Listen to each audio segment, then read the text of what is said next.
morning, selamat pagi, swadika. Good morning, ladies and gentlemen. Good morning, ladies and gentlemen. We are delighted to welcome you to the opening ceremony of the 6th UPI International Conference on Technical and Vocational Education and Training, or TVET 2020, in conjunction with the 5th International Conference on Innovative Education Technology, or ICIET, Raja Benggala University of Technology, Tanjung, Thailand. Host virtually Bandung, Indonesia. The Faculty of Technology and Vocational Education, Universitas Pendidikan Indonesia. And Faculty of Technical Education, Raja Benggala University of Technology, Tanjung, Thailand, have the honor to present you this international joint conference. For our devotion to our beloved country, this opening ceremony will begin with listening to Indonesia National Anthem and Thailand National Anthem. The first national anthem, we are going to listen to Indonesia National Anthem, Indonesia.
Okay. For next, we are going to listen Thailand National Anthem.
Thank you very much. In this very special occasion, please allow us to greet our distinguished guests, the Honorable Director of Director General of Vocational Education, Ministry of Education and Culture, Indonesia, Wikan Sakanto, SA, MSc, PhD, the Honorable Director of Universitas Pendidikan Indonesia, Profesor Dr. Muhammad Sohanuddin, MPD, MA, Honorable Vice Rector of Universitas Pendidikan Indonesia, Profesor Dr. Agus Suherman, MA, Honorable President of Raja Mandala University of Technology, UPI Thailand, and President of our AVTE, Assistant Professor Dr. Somai Rizal, the Honorable Vice Rectors of Universitas Pendidikan Indonesia, the Honorable Dean of Faculty of Technology and Vocational Education, Universitas Pendidikan Indonesia, Profesor Dr. Muhammad Syawal Badriana, MPD, MT,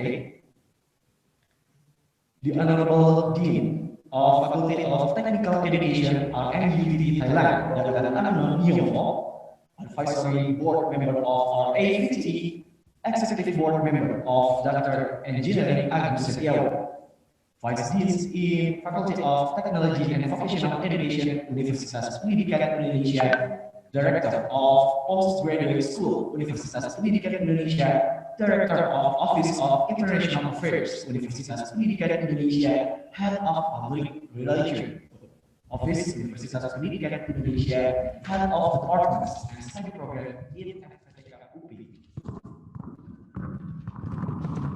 We would like to deliver our greeting to the honorability of speakers.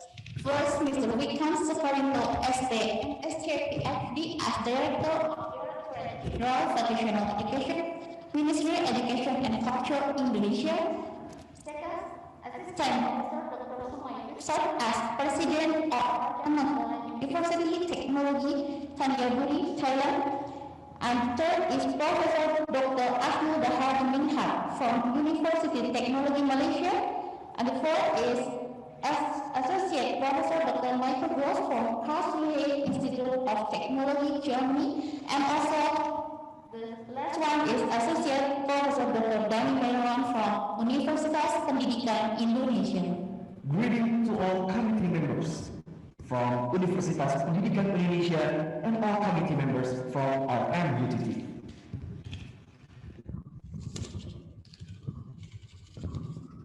Okay, ladies and gentlemen, last but not least, we would also convey our warm greetings to all presenters and participants in this conference. This conference of the 6th UPI International Conference on Technical and Vocational Education and Training, or TVET, on September 16 till 17, 2020. This online conference is on of international collaboration between FPTK Universitas Pendidikan Indonesia with Raja Mandala University of Technology Tanjaburi, Thailand, and Regional Association of Vocational Education and Training in Asia, or RAVT. The 6th UPI International Conference on TVET is going to conjunction with the 5th International Conference on Innovative Education and Technology, or ICIET, in Asia, in the framework of developing UPI's activities at the Center of Excellence on TVET, the Advanced Knowledge and Skills for Sustainable Growth Asian Development Bank program also took part in the implementation of this joint conference. Ladies and gentlemen, the 6th UPI International Conference on TVET has the theme of technology to improve the world of development, and the 5th International Conference on Innovative Education Technology, or ICIET, has the theme of environment management and social working community.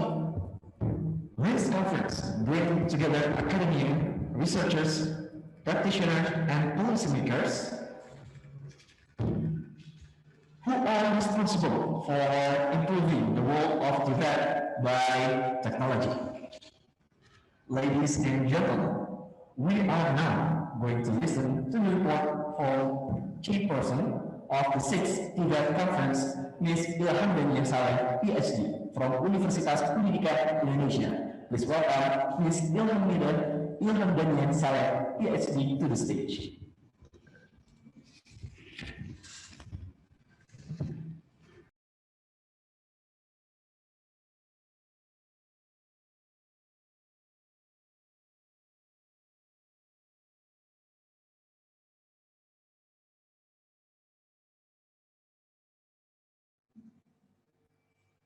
Bismillahirrahmanirrahim. Assalamualaikum warahmatullahi wabarakatuh. Salam. Good morning. Please allow me to convey my greetings to Director General of Vocational Education, Ministry of Education and Culture, Republic of Indonesia, our Rector and Vice Rector, Universitas Pendidikan Indonesia, Rector of Raja Mangala University of Technology, Tamangguri, Thailand, the President of RAFI, Dean of Faculty of Technology and Vocational Education, UPI, Dean of Faculty of Technical Education, RMUTT, our keynote speakers, distinguished guests, conference committee members, presenters, and participants. On behalf of the organizing committee of the 6th UPI International Conference on TVET, I'm honored and delighted to welcome you all to join our conference, the 6th UPI International Conference on TVET, and the 5th Internet Conference on Innovative Education and Technology 2020. In this occasion, I would like to report the following aspects of our conference to the Rector and to the Dean. This conference is jointly organized by Faculty of Technology and Vocational Education, Universitas Pendidikan Indonesia, and Faculty of Technical Education, Raja Mangala University of Technology, Tamangguri, Thailand. With the spirit of international collaboration, especially regional collaboration in Asia, this conference is among several activities organized under the collaborative platform of Regional Association of Vocational and Technical Education in Asia. This conference is also supported by UPI Advanced Knowledge for Sustainable Growth, or AXI program, funded by Asian Development Bank to revamp UPI as a center of excellence on technical and vocational education and training. Initially, this conference was planned to be held in Pattaya, in a sunny, warm, and beautiful place in Thailand. However, COVID-19 pandemic worldwide has changed our plan and many other aspects of our life, including the world of TVET. This pandemic has forcefully shifted us to utilize technology to perform our daily activities in teaching and learning, including our TVET program delivery. But blessing in disguise, this situation also motivated both conference organizing companies to collaboratively organize this international joint conference virtually, utilizing technology and networking. Our UPI conference theme this year is Technology to Improve the World of TVET, intersect with the theme of ICIET 2020, Online Learning Management and Social Networking Community, which is very relevant to our TVET current situation in Asia and beyond. Our technical program is rich with 5 keynote speeches delivered by 5 prominent TVET actors from 4 countries, covering various TVET aspects in Indonesia, Thailand, Germany, Malaysia. Also, we have one special section featuring GIZ Germany TVET-related activities in Indonesia. 227 participants are registered at our conference manager system. Around 107 technical papers will be presented in 5 parallel sessions each day, comprising of all conference sub-themes, which are Innovation in Engineering and Education, Pedagogical Innovation in TVET, Skills and Personal Development, Social and Cultural Issues, Standardization in TVET, and the response to COVID-19 pandemic on TVET provision. Approximately 49% of our papers is pertinent to education, innovation in engineering and education, while 70% of them are pertinent to the TVET provision amidst COVID-19 pandemic. Furthermore, the paper presented in this conference will undergo a thorough reviewing process. To be included in conference proceeding, apply to be published by Atlantic Press Index by Web of Science. As a conference chair of the 6th UPI International Conference on TVET. I do realize that the success of the conference depends ultimately on the many people who have worked with us in planning and organizing the conference. In particular, we would like to thank our Dean, Professor M.S. Badiana, and our Vice Dean, Dr. Anna, for their suggestion on organizing this conference. We would like to thank also RASTE Executive Board Member, Dr. Engineering Abu Setiawan, for his guidance. Our advisory board members, Professor Ade Jafar Abdullah and Dr. Ismail Bian, for their advice. Our scientific committee for their efforts, and our sponsors, ICIET program, publication program of Vice Rector of Research and International Cooperation, and Athletica UPI funding. Thanks to their unwavering support, this conference has given an opportunity for our faculties, students, and targeted group to present their papers and participate in this international conference. Recognition should also go to our fellow organizing committee members who have worked hard for the critics of important aspects of the conference program.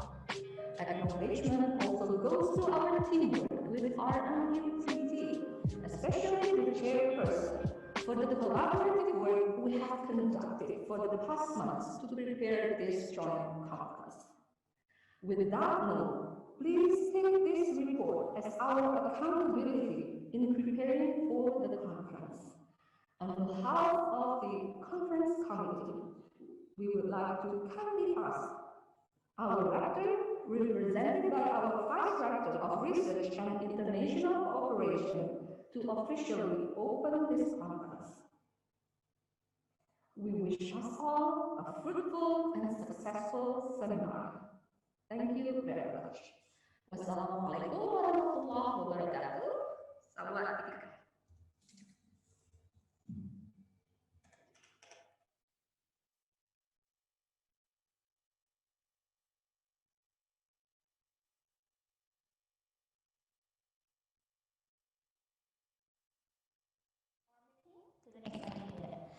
That is leading the report of from chair of the 5th ICIET conference, Dr. Patong Kiasa from RMUTT Thailand, and now he is joining us virtually from Bangkok, Thailand. Dr. Patong Kiasa time is yours. Yes, thank you very much. So, good morning, ladies and gentlemen. My name is Assistant Professor Dr. Bakotkiat Suwait Metikun. I am Vice Dean for Academic and Research Affairs from Faculty of Technical Education, Rajamangala University of Technology, Thanjavuri, Thailand. Also, I am the co-chair to co-organize the first joint event of UPI TVET and ICIET conference.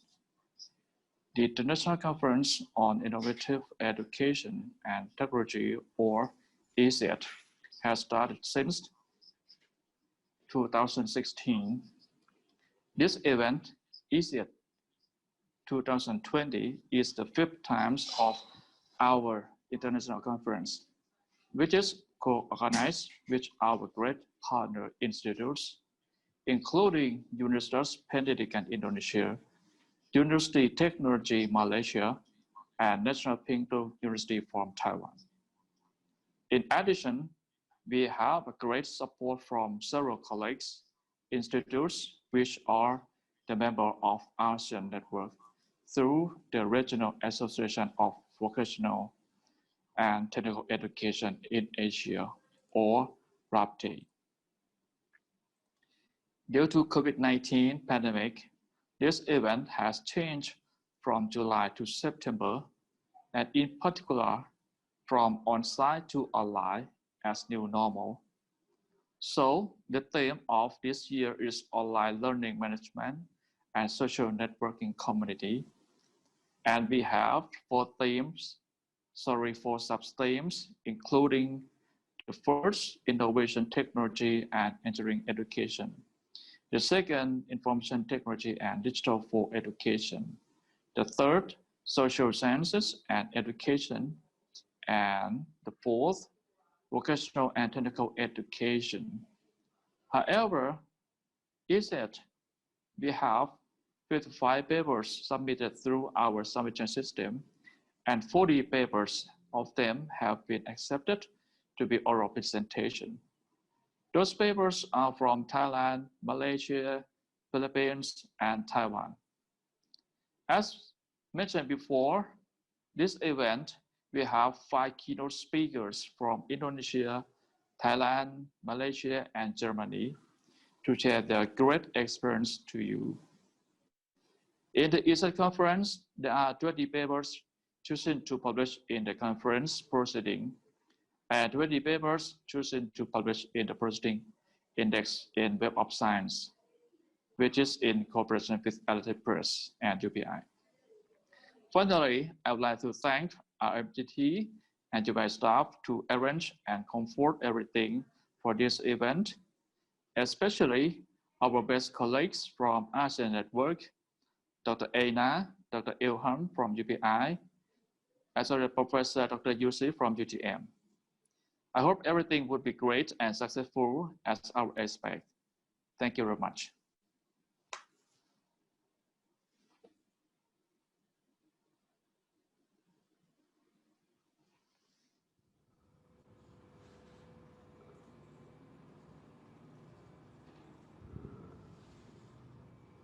Thank you, Dr. Bakorkiat Salametico. Moving forward, it's an honor for me to introduce and welcome Dr. Kiat, the Vice Rector of Universitas Pendidikan Indonesia, Professor Dr. Adam Suherman, MA. Our Honorable Vice Rector will deliver his welcoming speech and officially open this joint conference. Ladies and gentlemen, please welcome Vice Rector of Universitas Pendidikan Indonesia, Professor Dr. Adam Suherman, MA.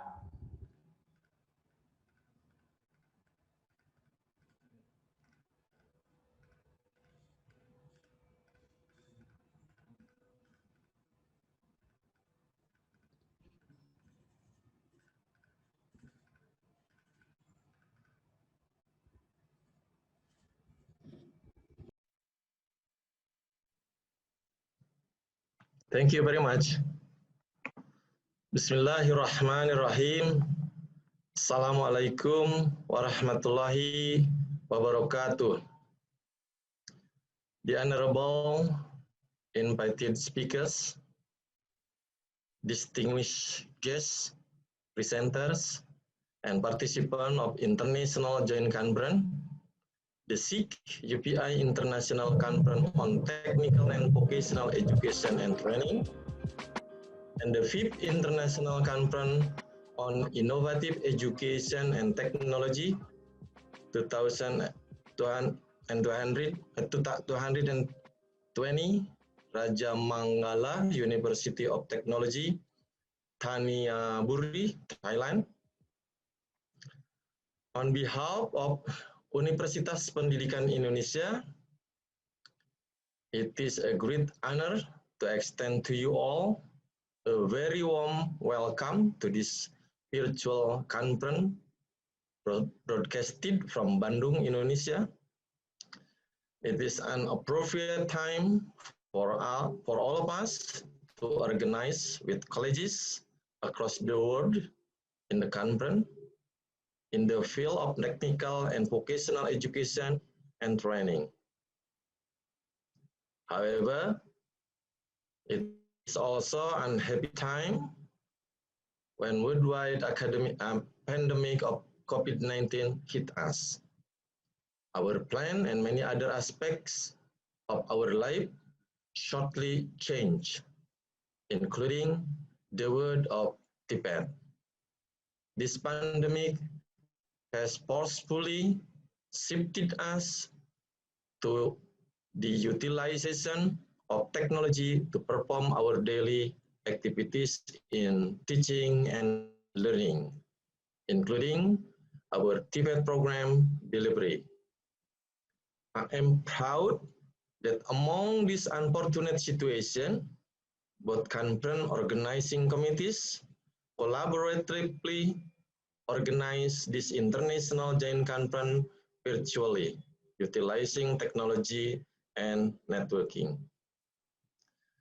Technology and networking in the world of Tibet in the region are both key issues and the strength of the region. This conference will discuss how technology have been applied and useful in technical and vocational practices, and how education technology and networking have been functional during this current situation in the region and beyond.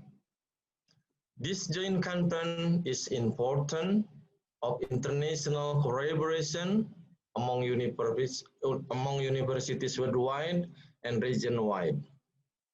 The conference is jointly organized by the Faculty of Technology and Vocational Education Universitas Pendidikan Indonesia and the Faculty of Technical Education Raja Mangala University of Technology, Taniaburi, Thailand, in cooperation with the Regional Association for Vocational and Technical Education in Asia.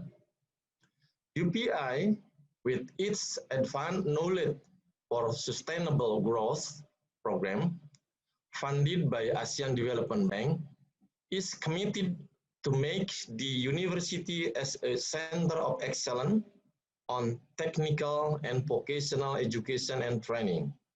Therefore, this TVET conference is also supported by this ICIET ADB program. In addition to that, UPI, through the Office of Vice Rector of Research and International Cooperation, is promised to open many opportunities for us, for our faculty and students to participate and publish their scholarly work for an international audience.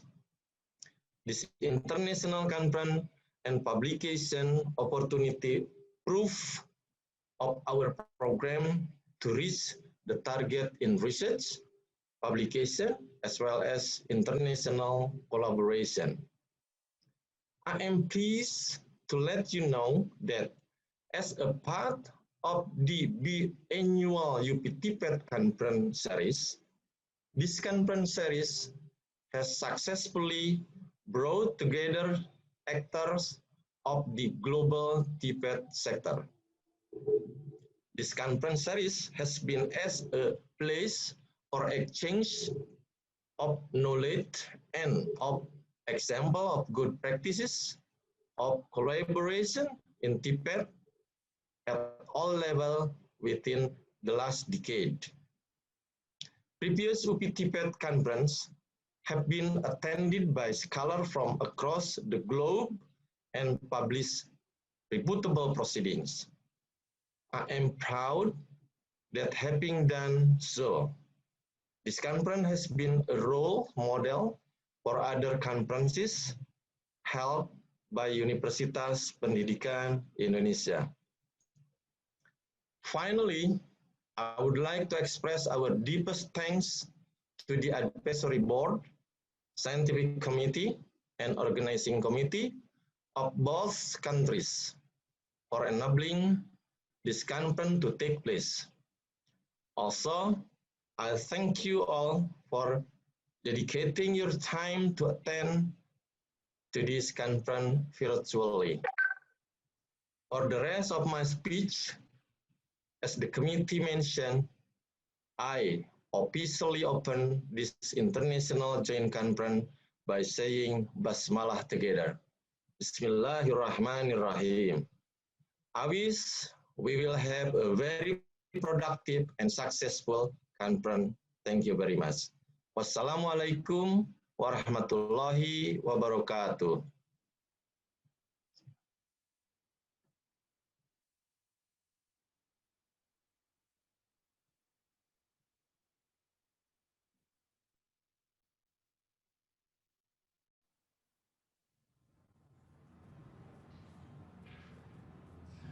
Thank you so much for Vice Rector Universitas Pendidikan Indonesia, Professor Dr. Adrian Suherman, for the warm welcoming speech and your officially opening of this conference. Okay, ladies and gentlemen, now we are going to listen opening speech from Assistant Professor Dr. Sumai Pusat as President RMUTT. For Assistant Professor Dr. Somai Pusat, okay, time is yours.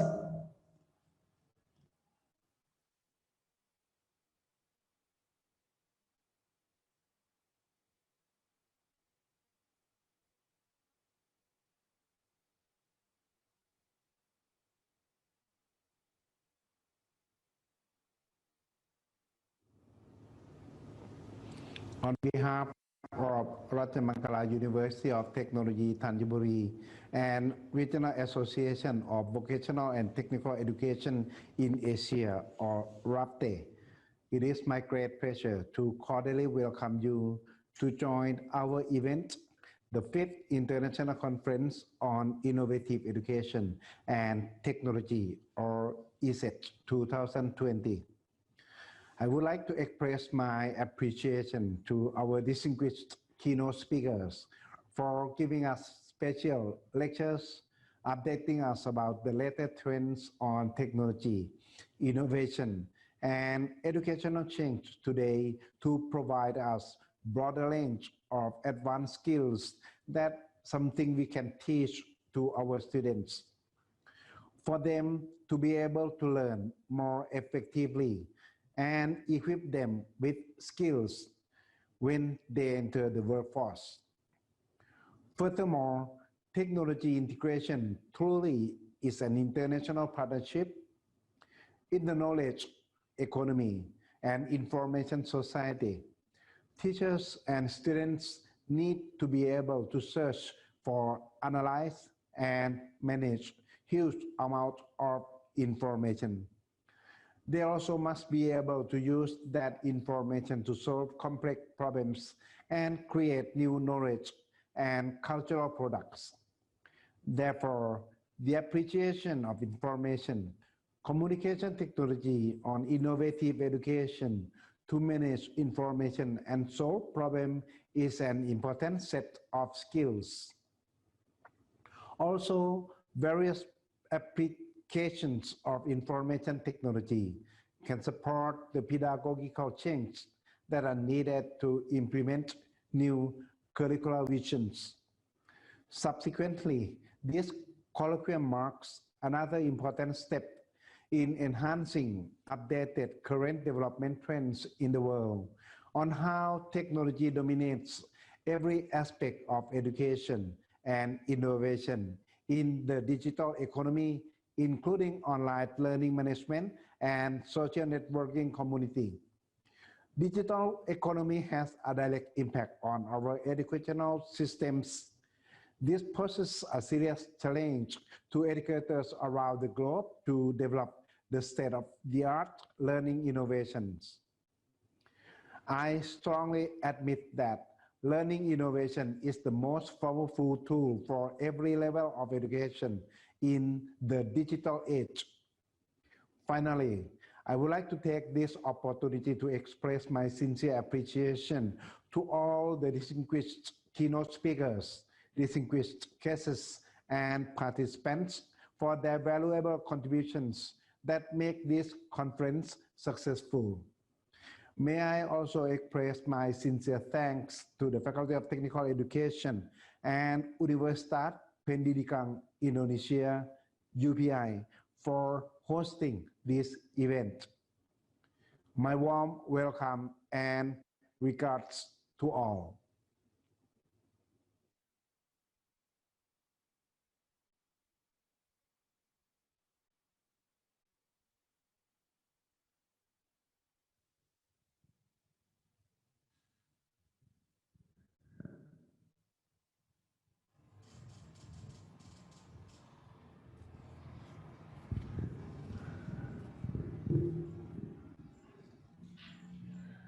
Thank you so much for the Honorable President of Rajamangala University of Technology, Thailand, Assistant Professor Dr. Somai Pusat, for the warm welcoming speech and your officially opening of this conference.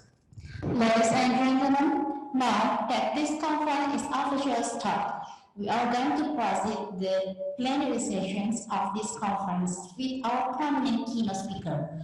We invite panel of keynote speakers from various countries to deliver their insight on technical and vocational education training related to our conference.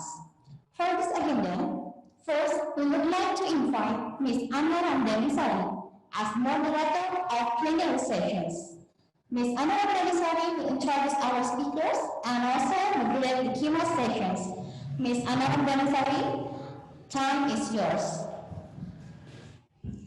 Okay, ladies and gentlemen, before we invite Ms. Anna Ramdhanisari, and now she is preparing for the plenary sessions, we would like to And remind you Yes.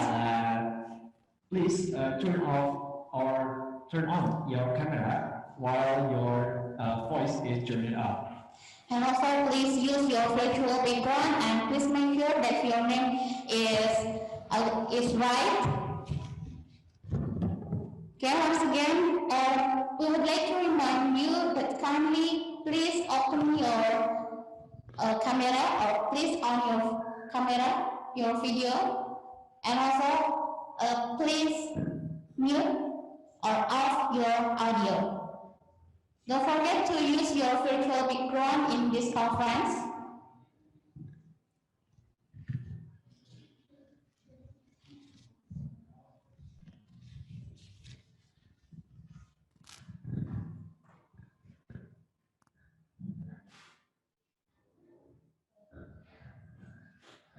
Okay, ladies and gentlemen, while we are waiting for the presentations, please open your camera, your video, because now we are going to start to take a picture and in all sessions.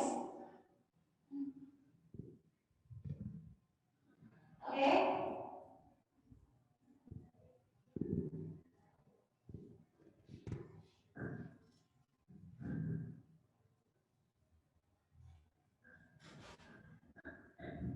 Okay, while we are waiting for preparation, please turn on your camera while your mic is turned off.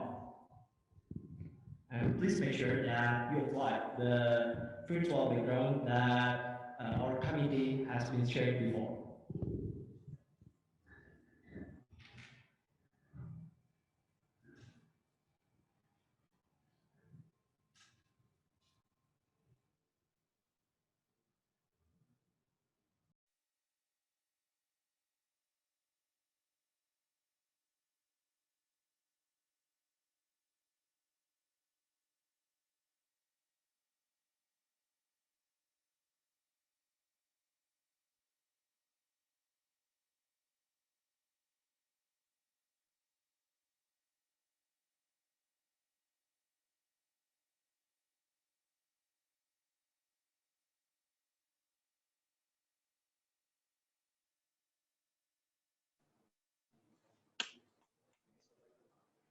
Hello, I'm so sorry for the inconvenience. We have a technical problem, but I hope it doesn't deter us from participating today.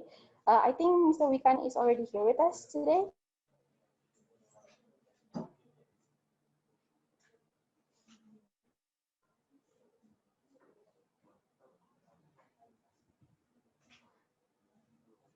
Okay.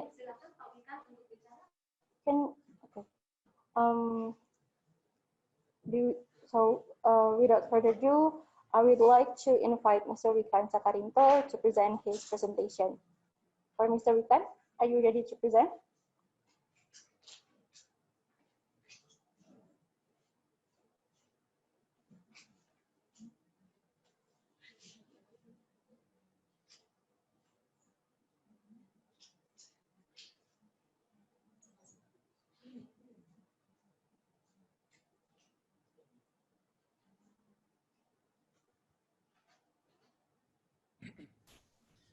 Okay, thank you very much. Sorry, it was mute, so it took a while to get me into the room. So thank you very much. Assalamualaikum warahmatullahi wabarakatuh. Sawadikap. Good morning, everyone. And to all honorable persons, committee members, and ladies and gentlemen, very good morning, and thank you very much for the kind concern to to follow what I will present. So let me show you the presentation. Okay, this is the first slide of my presentations, Director General of Vocational Education, or Dixie. Some people say call us Dixie. So we cover higher educations, approximately 2,000 campus, polytechnics, universities, institutes, sekolah tinggi, academic, and academic komunitas. And also 14,000 high schools atau SMK. And also training centers, around 17,000 training centers that now we are covering. And one main policy that we really keep doing is that link and match, what's so-called link and match. Link and match itself, it's been actually already in Indonesia declared since 1980s by our former minister, Professor Wadiman. So link and match has been quite a while in Indonesia. But the fact is that not all of campuses or high schools, vocational high schools, that consider link and match, not only link, not only MOU signing, but also have to be matched. Matching means our graduates should meet the requirement of industry and workplace. That's the most important thing. So what we want is that this link and match we declare again. So the vocational college, the campuses should meet the minimum condition of marriage. What's so-called marriage? Not only MOU signing or sleeping MOU or maybe half sleeping MOU. So it should be becoming instinct and spirit, a massive marriage to be linked and should be matched. So this is the policy of us. Next thing is that this is the packages of link and match into the marriage level. First thing is curriculum. Curriculum should be designed and should be approved by industry. And if possible, the curriculum in industry should be engaged to be into curriculum in schools. That's the most important thing, curriculum. Number two is that teachers from industry should be at least 50 or maybe 100 hours per semester into the school and maybe into the campus. Okay, teachers from industry, experts, and etc. Maybe trainers as well. Internship at least minimum of 1 semester. Minimum 1 semester internship in the schools and also in campuses, vocational campuses. Could be 2 semesters, okay? Could be 2 semesters. Okay, coming back to the curriculum again. Currently, we are designing the new curriculum for vocational high school, for SMK, to be more adaptive, more agile, and more flexible, and to be very much more soft skill concern, not only hard skill. So it's going to be, I think it's to be deployed and start over in next year, March or April. Okay, continue. Let me continue the packages of marriage. Industries should be having commitment to absorb or to hire the graduates. Okay, and internship as well for teachers. So teachers should be also, it's mandatory for teachers and lecturers in vocational, they should go for internship at least once in 4 or 5 years. Once in 5 years at least. certificate of competence for students and teachers. Okay, these are, and also teaching factory. So product, research product to be delivered to the market and society. So these are all the main packages, the main requirements or the main conditions that to be fulfilled if a school or campus declare that they are already linked and already matched with the industry and workplace. Next thing is that when we talk about the output of the educations, of vocational educations, we should be confirmed that we should come up with graduates with competence. Means they know what they should perform. They know what they can perform. Not only certificate. Certificate only means that I have learned what I have learned. It's not what exactly industry want. Okay, so we have to confirm with this. But next thing is that input. The new students, they should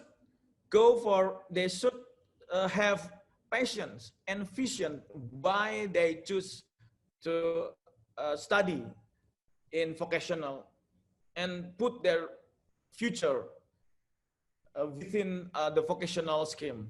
So they should know that not decide to study vocational without passion and vision. And this is very important. You can imagine students without passion and vision when they study, when they follow the program here, it's like no passions, no fun, or no joy. It's not going to work. It's not going to come up with this output. Okay. And there are many innovations for the process. Link and match curriculum should be project-based learning and etc. So the conditions should not be like this. Like campus, SMK or LKP, they cook something that they think that it's special menu, but when the food to be delivered to the industry and workplace, they kind of try to taste what food is this. Oh no, this is not what I expect. They already thought that this is special. No, it's not what I expect. It's not competent. Maybe somehow the hard skill quite fine, but the soft skill not fine. For example, this is not what I expect. To be accepted or find someone else. If they try to find somebody else, then they are afraid. They are kind of afraid that they will get the same situations or the same case. So they accept, but need more trainings. Need more trainings where in the training center industry. So there will be quite costly and time consuming and more effort as well. So why don't they can cook, okay, they can cook. Why don't they just cook together like this to become like this? So they cook together. They cook together with the campus, SMK and LKP, and with the curriculum, and cook together, same scheme like this, okay, same scheme like this, but this I provide in the different way. So recipe made together, cook together, internship, certificate, and etc. So this is what we, at least for the next 5 years, we are confirmed that this is our main policy. Okay, next thing is that this slide. I'm going to take quite much time in terms of presenting this slide, ladies and gentlemen.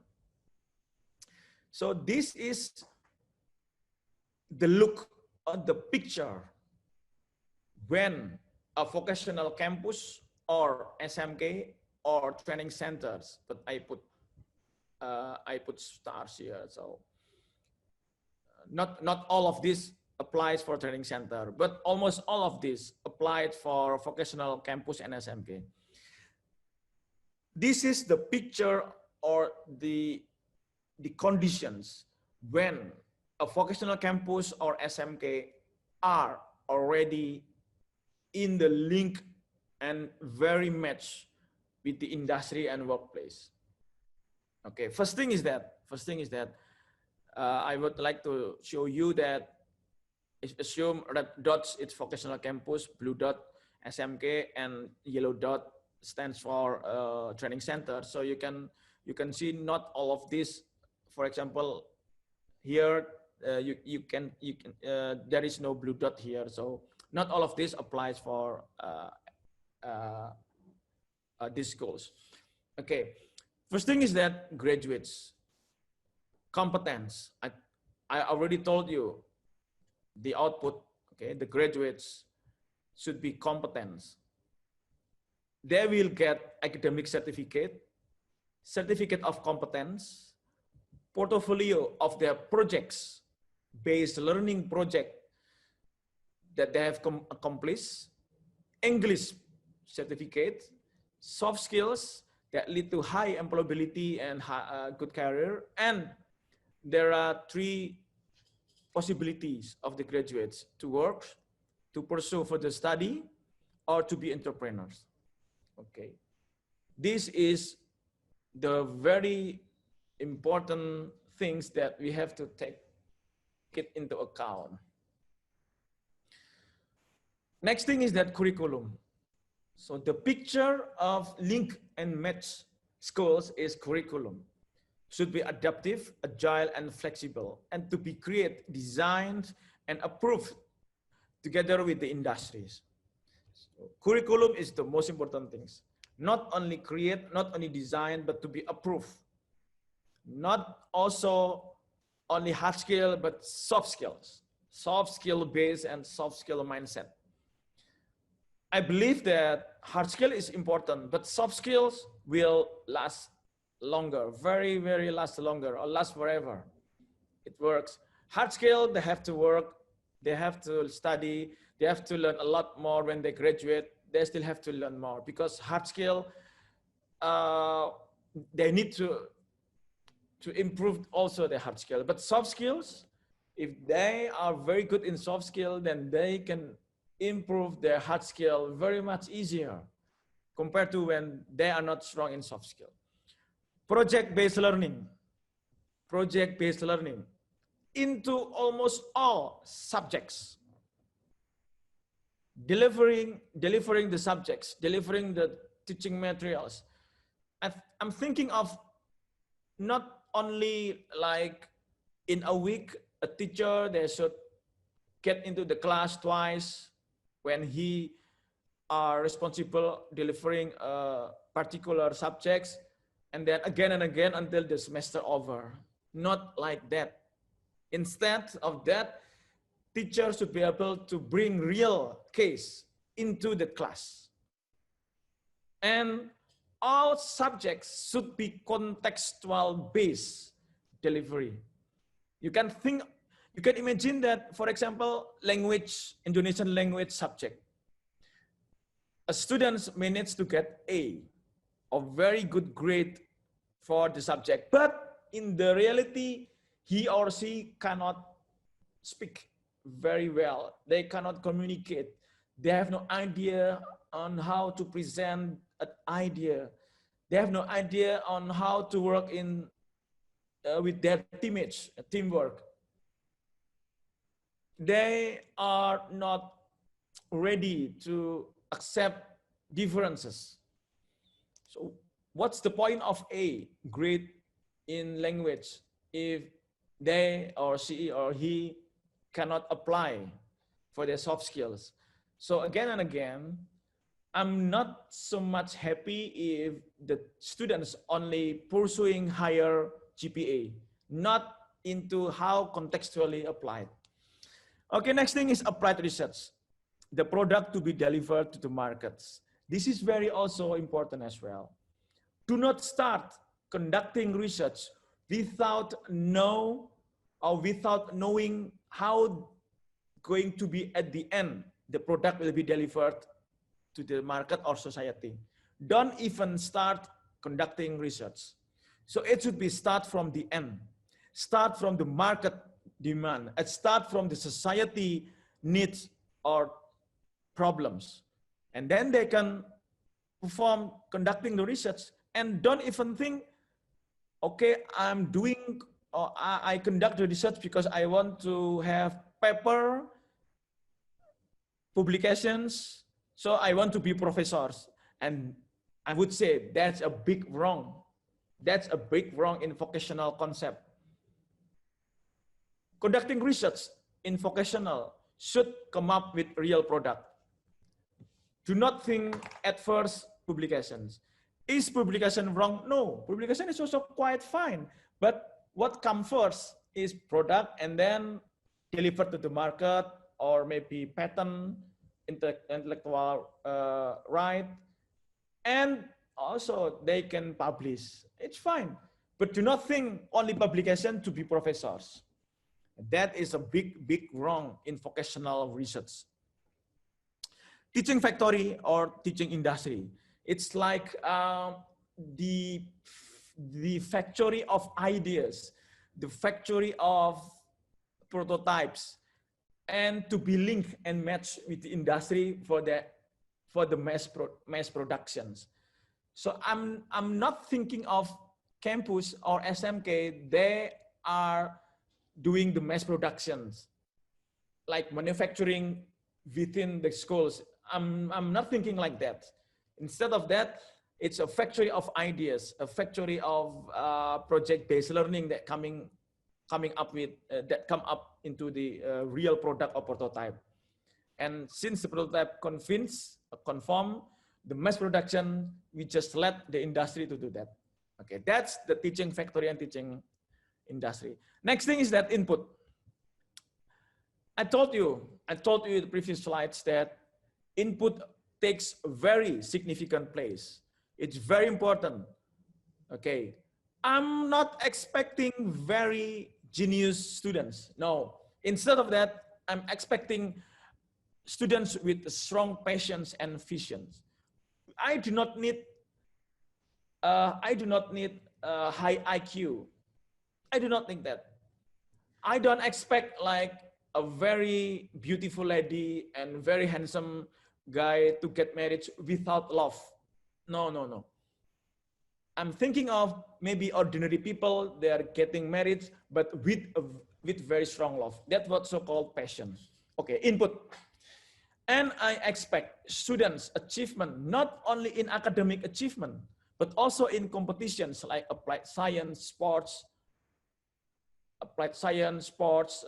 arts, and etc.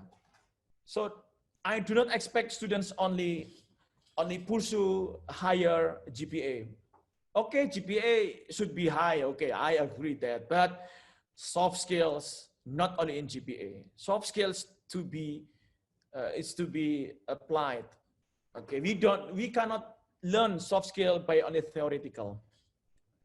Student achievement. Entrepreneurship. This is not easy. This is not easy. I can imagine teachers or maybe lecturers, professors, they are not entrepreneurs. How can they teach entrepreneurship if they are not entrepreneurs?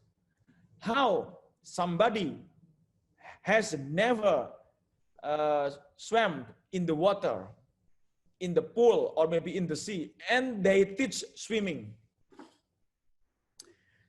It's so illogical, but it's so challenging because we should create entrepreneurship mindset in our students. Again and again, soft skills and to be applied. It's so much practical, it's not theoretical. So, well, we should find a way. We should find a way that we really can produce strong entrepreneurs or very promising entrepreneurs. Not only entrepreneurs with a company established, but maybe within next 2 years or 3 years, they go down and then they decide to apply to get a job in company. So entrepreneurship mindset is our strong challenge. Next thing is branding, strong branding. Works for input, convincing society, people, future students, and also their parents. Sometimes parents in Indonesia still think of, okay, I'm not convinced to send my child to vocational education. I am more convinced to send my my child to ordinary high school, or maybe to academic program in the campus on the university. And this is our challenge as well.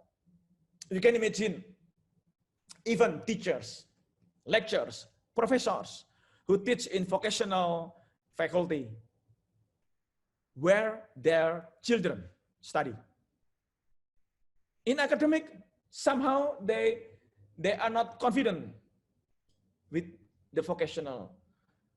Okay, this is also a very strong challenge. Myself, I wish my children choose vocational. I really wish that, because I'm confident now.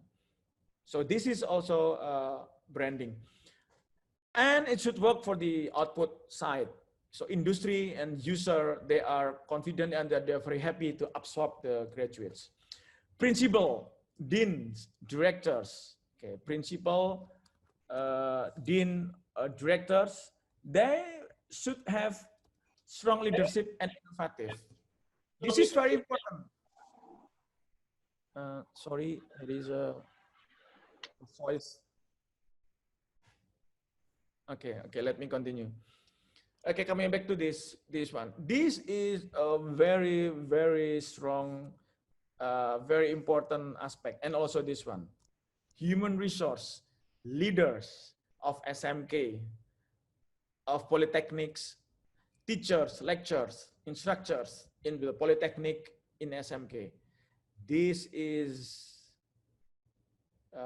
very important, because the mindset somehow out of box mindset is not completely there in their mind.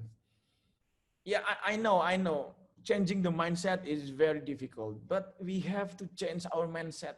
We have to do differently. We have to make a new innovations. Don't do the same thing as we have been doing so far. So we have to change. Okay, this one and this one also. Next thing is visiting lectures, trainings, experts from industry. I expect at least 20% people, educators, should come from industry. International collaborations, internship, joint degree as well. It's very good for branding, for input, and etc. RPL, okay, recognition for prior learning, and also strong public relation and networking. This is also very important. Internship minimum of 1 semester, career centers to be established based on link and match, and also lembaga sertifikasi kompetensi for competence certificate. So these are the pictures of link and match school or campus. If we can come up with these all aspects here, I am sure vocational educations will contribute greatly to the development of this country, and maybe development of all things in the world. And coming back into what I told you, this one, training centers, SMK, so this do not apply for all this, but most of this. Okay, this is the picture of the output. Graduates in the right hand side, certificate of competence, English, and what so-called competence is cognitive, soft skill, and integrity. And this should be guaranteed, and we have to make sure that curriculum and teaching delivery method should guarantee or should come up with this. And the left-hand side, new product, applied research. This one, applied research. And this is the look of the graduates of vocational education. I think maybe this is the last slide that I would like to let you know, but maybe I will go through quite quickly for the remaining slides. Okay, this is the pictures of the grand design for higher educations or vocational higher educations in Indonesia. I told you link and match. Okay, I told you link and match. Competence. Sorry. Competency. Hard skill, soft skill, attitude. This one represent this slide. So the graduates should get the ijazah certificate competency, English, real product, and certificate from internship. Internship as well, certificate competence. This is the curriculum, and this is the teaching industry, visiting lectures, students' achievements, not only academic, but also inventor, of sports, arts. This is pembelajar mandiri sepanjang hayat, self-learner, long life learning, branding, and also so this merely just like this. Okay, quite similar like this. And as for the scheme for sustainability of study programs, since the vocational high school, we are not designing two type of SMK, 3 years program and 3 years plus 1.5 years. This is so-called SMK program fast track diploma 2. The SMK itself only 6 semesters, okay, but to be at 3 another semesters. But you can see that the dot represent one full internship, 1 full semester internship. So three semesters for internship, and this is what's so-called dual systems, like in the Germany system. So they do internship, but they also learn, follow trainings in industry. So when they decide to go for further study, then they can continue to applied bachelor, but starts from 5th semester. And as for this, they can work, or maybe they can continue to further study and also to master degree as well, applied master degree. And I think the scheme will be very interesting. To attract the new students with passion and vision. Because parents or maybe students from junior high school, they are confident when they decide vocational. It means they can work very good, or they can continue study up to master degree or maybe doctoral degree in vocational. Okay, I think there are maybe one last slide here. Okay, I'm coming back that 20% of the success factor is because of we make a good design, good roadmap, good policy, good strategy, sophisticated machines, infrastructure, facilities, but that will only contribute approximately 20% for the success factor. 80% because of humans. Because of humans, the mindset of industry and etc. So we should change. And also students must have patience, visions, so they can learn independently. It's not like they have to learn, but they really want to learn more and more. And now this year we trained nearly maybe more than 400 principals this year to change their mindset, to develop their leadership. So this year, maybe 500 principals we train now. And now this year we trained more than 2,000 teachers. So not only teaching, but also to be the mentor. Sometimes they can perform as a facilitator, and sometimes like coach like this. That he doesn't teach, but he coach. Okay, coaching and teaching is somehow not so much similar, but not exactly different, but not so much similar. And last but not least, the teaching industry concept like this. I expect that this is what's so-called the factory of idea, the factory of prototypes to be delivered or to be sent to industry for mass production. Not only manufacturing, but also medical device and also creative industry like this. And also some SMK and some campuses, they can produce CNC machine like this with 2-micron precision. So it's already industry standard and already in the market. So thank you very much for listening my presentations, and truly that what I have just present to you is that some of them we are working on that, but some of them still the future design.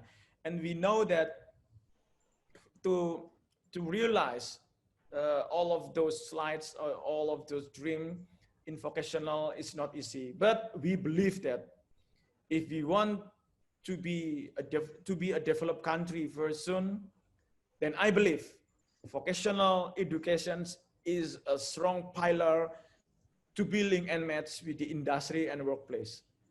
And Indonesia and or any country that can manage to realize this scheme, I'm sure bright future is very obvious. So thank you very much for the time, and looking forward to any input or any advice. Thank you very much. Assalamualaikum warahmatullahi wabarakatuh. Back to you, Mrs. Moderator. Thank you.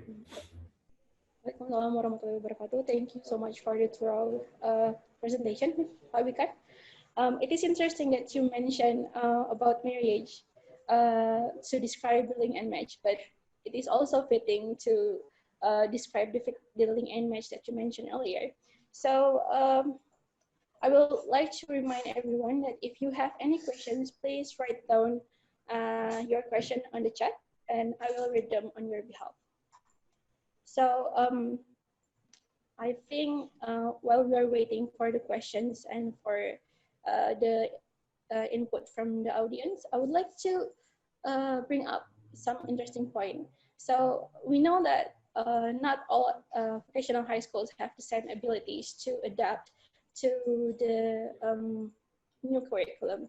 And I think it is clear that some vocational high school will have so much difficulties in forming a bond with the industries. Do you have any strategies to overcome that potential problem? Okay. I would say that I forgot to let you know that now, currently, we are working on modifying or improving a lot of regulations, from undang-undang, presidential regulations, or ministry regulations. Maybe there are more than 20 regulations that now we are improving, from a curriculum, RPL, and the promotion rule for lectures in vocationals should be based on Scopus, or maybe no longer Scopus, but real product, and etc. So policy should be followed by the detail of regulation, and now we are working on that. First thing is regulations. Regulations should be improved and should be modified. Next thing is that,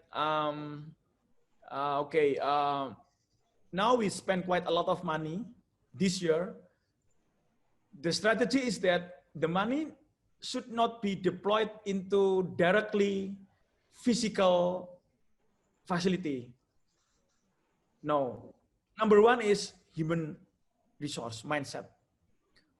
when SMK or campus, they can prove that their human resource, the deans or the principals are ready in terms of the mindsets, network, and innovations, then the money will follow. So we will not send the budget directly into SMK or campus if we are not convinced the human resource, the leaders are ready.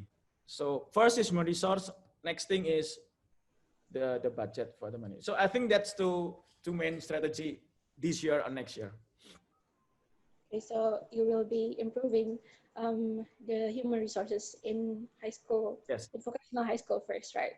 So do you have any strategies to improve the teachers' skills? Because I know that teachers will be the main, the main medium for the industry and the students to learn together. Yeah. I told you that improving teachers is the most difficult because we have to change the mindset. We do not, I think we cannot send the teachers to follow the training and then when they got the certificate and then, okay, now I've got the certificate and now I'm improved. No, I'm not, I cannot believe that. I cannot believe that. First thing is mindset changing, and that is very difficult. And that's what we are doing now. I want to do that, even by myself. No, I'm training. I'm also a trainer, if you would like to know. I'm also a trainer. I've been training almost more than 500 principals of SMK up to now. Physically, and I meet him. So the mindset change is the first thing that we have to manage. We have to deal with. Next thing is the competence. Okay. And next thing is pedagogic.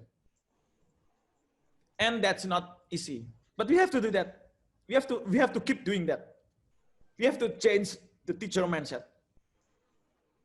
Sorry, I do not answer, but I know it's very important, very difficult, but we have to do that. We have to do that. We will have a continuous improvement, I hope. We have a question from Pak Agus. Pak Agus Tiawan from UPI. So vocational teacher is an important part of TVET development. However, TVET teacher development in Indonesia is under different Directorate General. How to overcome this challenge? Okay, I should say that it's not in the different Directorate General, but two Directorate General, yeah. Okay, Director General of Vokasi, ourselves, and also Directorate General Tenaga Guru dan Tenaga Kependidikan, teachers and education staff, education people. For the very basic competence of teaching, Dirjen GTK will have the responsibility. But for the productions, the specific skills, and also the mindsets of vocationals, we, the Director General of Vocational, are responsible for that. Yeah, I told you just now. But I know it's very important and it's not easy. And also we now have 7 P4TK, 7 balai besar. 7 P4TK, 7 balai besar vokasi already officially part of vocational Dirjen Diksi. And now we have to also train those 7 balai besar people, their mindset, so they can be our trainers. So next year, I want to have 7 balai besar who can train, who can help us to train the teachers of SMK and maybe lecturers in vocational. But we have to change first the Widya Iswara. We have to change first the people in balai besar, their mindset, the concept of vocational, the concept of link and match. And number 2 is that the balai besar not only training, but also to be the matchmaker, mak comblang. So they train the teachers, but they are supposed to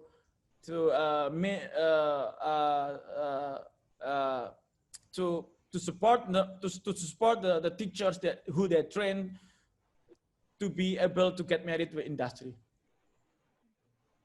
Okay, I hope that answer your question, Pak Agus. So this another question from Amir, from Mr. Amir. I think he is from Thailand. So the question is, any plan to promote the use of ICT in their TVET system, and particularly the skills for online TVET? Okay, Mr. Amir. Okay, you have one question. Where and how do I see the position and the role of TVET related laws and officially licensing system in Indonesia? Okay, this is also a homework for of us. The LSP, the certificate or training providers.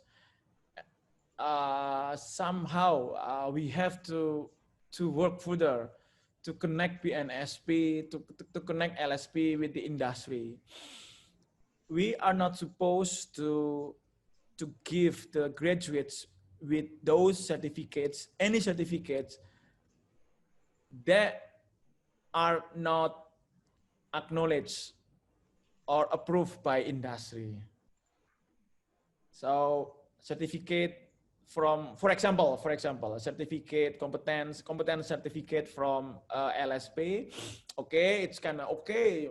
I have academic certificate and also certificate on competence, but this is not acknowledged and not recognized by industry. What for? I mean, what's the point? So we have to really work further to connect this system, not only certificate provider, training provider, and also industry should want together. But yeah, it's very important, very important. But at least once the curriculum designed and approved by the industry, at least the certificate decision will follow. I mean, the decision on which certificate to go for will follow. So it should start from the curriculum first. It should start from the recipe of the food. The certificate will follow. I mean, okay, this one approved or this one somehow not so much approved, but at least this meet or matched with the curriculum. I still see hope. Yeah, we have to work. We have to work for this licensing issue. Right. So we have a confirmation from Mr. Amir. So he is an Iranian working as a TVET consultant for German TVET development program, and he is based in Bangkok. So next, the next question is from our Dean of Faculty, Professor Baliana. So what about the program for the preparation and procurement of productive teachers? Are there a roadmap with the Director General of GTK, Guru Teknologi Kejuruan? Because in the next 5 years, many teachers will retire. Yeah, again and again, teacher is very important issues that we have to deal with. It's not easy. Many teachers will retire in the next 5 years. That's also I know. And some teachers that initially used to be not productive teachers. For example, teachers for religion subjects, and then they were changed suddenly, all of a sudden, to be a productive teachers. That's also our homework. That's also the thing that we have to deal with. So teachers concern is it's not easy. Now with Dirjen GTK, we are now designing the new recruitment teachers for SMK. That's one thing. But the existing teachers also have to be trained. Yeah, we have to hire more some new teachers as well. I know that we have to prepare that, and we keep reminding Dirjen GTK to be aware of that. And for the existing 7 balai besars and many teachers, of course, not only public SMK, but also private SMKs. And that's also one thing that we have to take care of, the private SMKs. So we have to rethink that. Maybe we could think of to decrease the number of SMKs. Maybe maybe in one area there are already very too many SMKs, and those SMK are not ready to be developed, but some could be merged, to be combined, to be one SMK, maybe 3 or 4 SMKs could be merged. Yeah, okay, coming back to teachers. Teachers, I know it's not easy, but we are working on that. All right.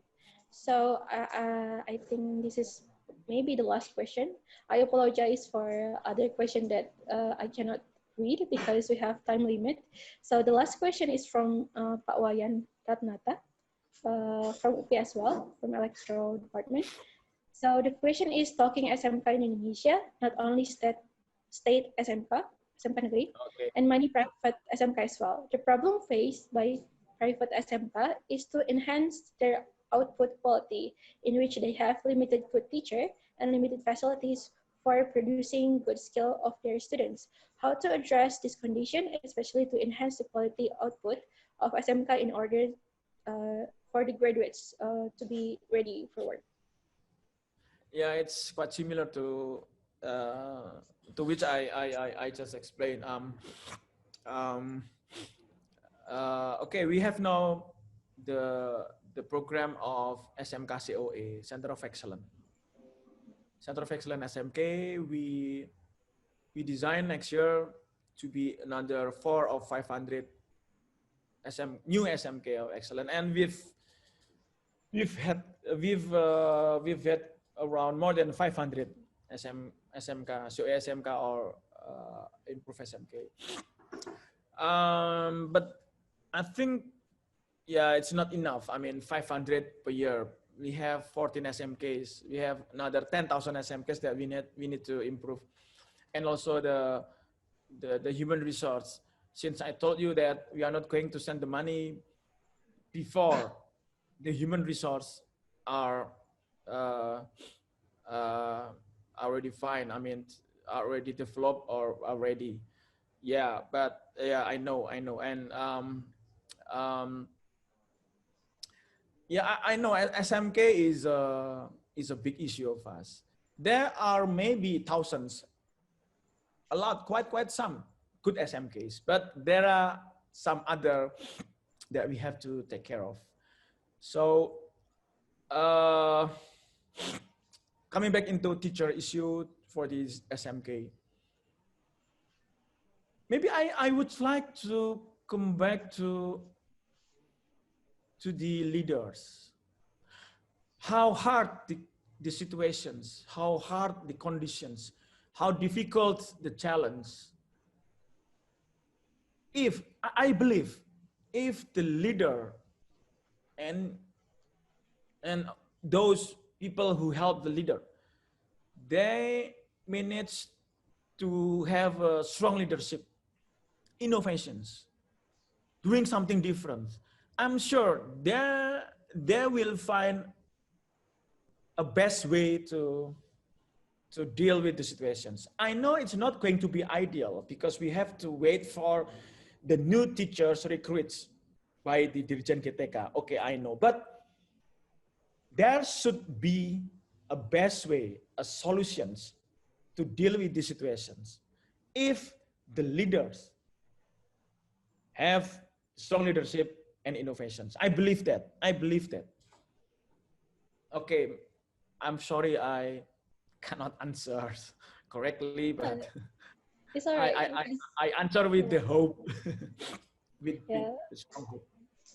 It is such a challenging situation indeed, but I hope that with new policies and new curriculum for regional high school later that you will implement, I hope that it will be a groundbreaking step for the improvement of TVET in the future. So we have reached to the end of our first session. Thank you so much, Mr. Rifan, for the insightful presentation. Yes, thank you very much. Thank you very much. So I hope these fruit discussions will affect our future journey to develop the vocational education in Indonesia. Thank you very much. Thank you very much. So I hope to see you again. Okay. Well, yeah. To conclude, to end our first session of the keynote speaker session. So it is true that vocational education system needs continuous improvement. But by the end of the day, we hope to see that both industries and vocational high school will be mutually benefited from this program. So yeah, that's the end of our first session of the keynote session. Thank you very much. Stay safe and stay healthy. See you. Yeah, see you. I think but we can have a really tight schedule and is a very busy person. So Yeah, I'm sorry for that. I'm so sorry yeah, for that. we will not hold you any longer if you have any other agenda. But you are very welcome to stay here with us if you don't have any other agenda. Thank you so much, Mr. Rikan. Okay. Moving on to the next presentation. So this presentation is from Professor Somai Pisar. Unfortunately, he is unable to join us today because he has an overlapping schedule, but he already prepared a presentation for us to hear. I hope it doesn't deter our willingness to learn new things from Professor Somai. So is the video ready? Okay, let's enjoy the video from Professor Somai. Thank you. Dear conference committee, RAPTE members, and distinguished guests, it is my great honor to be presented my talk via virtual conference.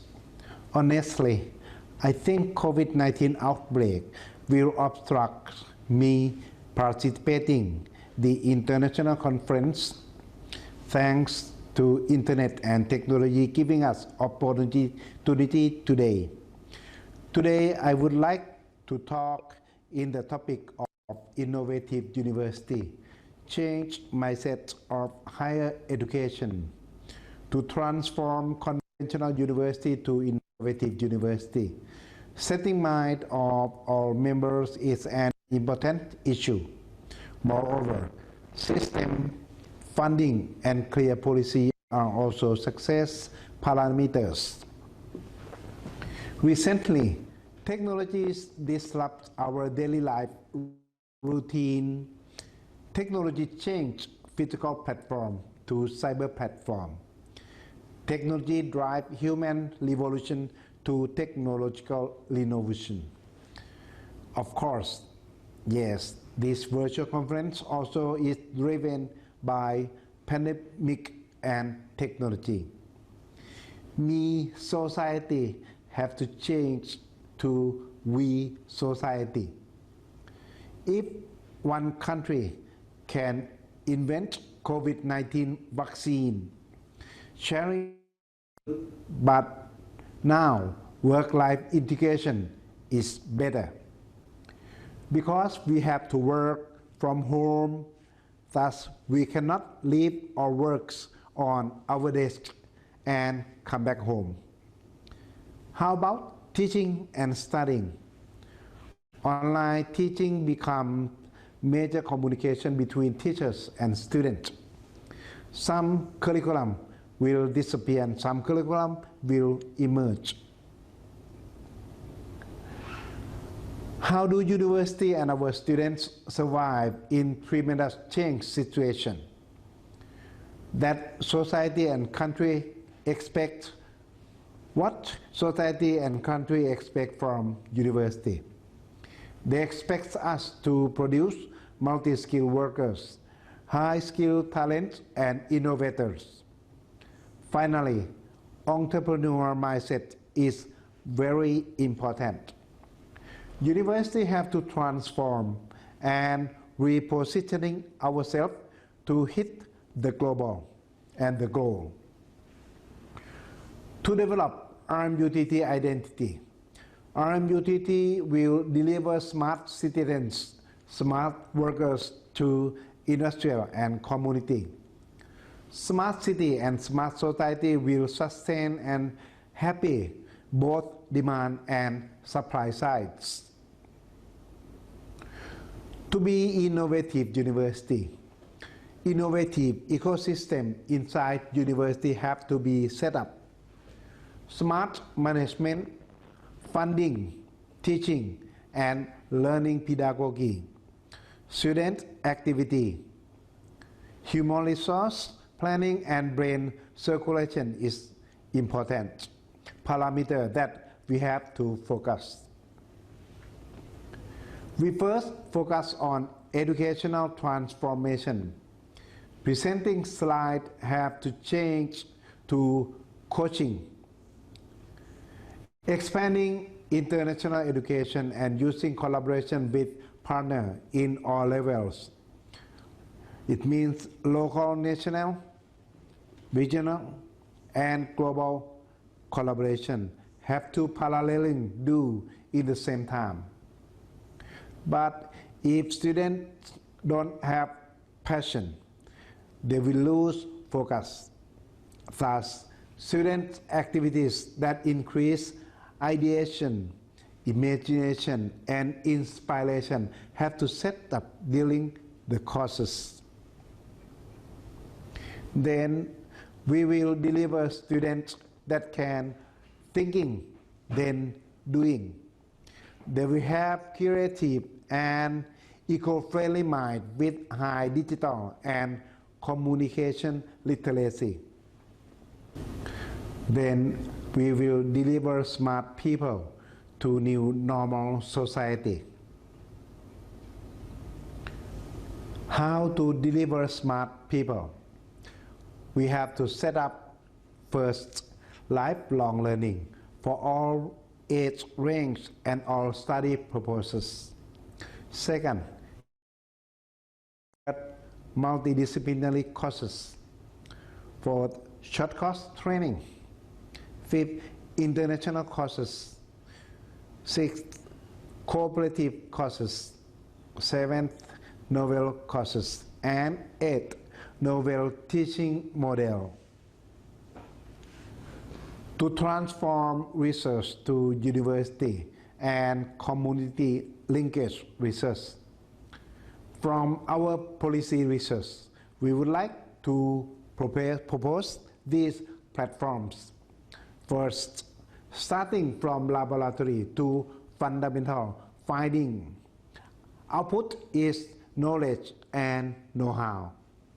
Second, then applying knowledge and know-how to the users. It means the industry and communities.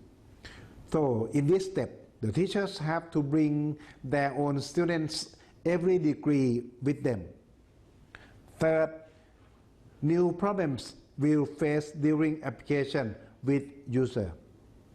Fourth, new finding during application with users will transfer to experience in classes. And fifth, the cycle starts again. Yes, we cannot do all things alone. Collaboration is very important. Cluster of research through partners will develop innovators and innovation which have global impact. All parameters will not be affected. This AI, database pool, and smart management will decrease time, money, and complexity of the whole works. To conclude, changing mindset of higher education to be an innovative university, we have to consider educational, research, and knowledge transformation and smart management. Thank you.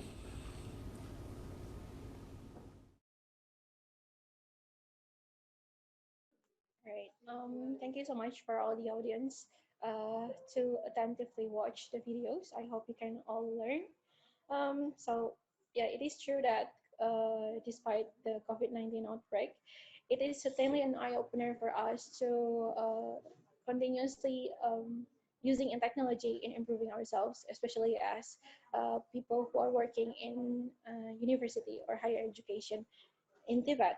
So for the next session, we're going to have Dr. Michael Grush, Professor Asnol, and Mr. Danny. I think they're already here with us. But so we're going to continue the next speech by hearing the presentation from Dr. Michael Grush. But before that, I'm going to read the short profile of Dr. Michael Grush from Cultural Institute of Technology, Germany. He is an associate researcher and lecturer at KIT in the Institute of Pedagogics and Vocational Education since 2008. He has been working with many universities in Thailand as a guest lecturer and as trainer, as well as conducting workshops in Myanmar. He will be presenting a presentation with the title Developing a Competency Standard for TVET Teacher Education in ASEAN Countries. Good morning, Dr. Grush. Yes. Yes. Good morning, everybody. Yeah. Good morning, everybody. Hello. Hi. Can you see and hear me? Yep. We can see and hear you clearly. Okay. How are you? Thank you very much. So apologies. I thought I was the second speaker in this round according to the schedule. So let me just get ready and share my screen with you.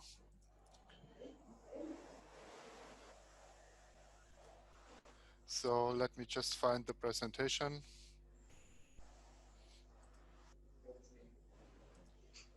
Okay. Can you see my presentation? Yep. Okay. Thank you very much for your patience. Okay. So yeah, good morning again, everybody. My name is Michael and I'm actually from Germany, but now living in Thailand, and also I'm stuck in Thailand due to COVID. So we are in the same time zone, fortunately.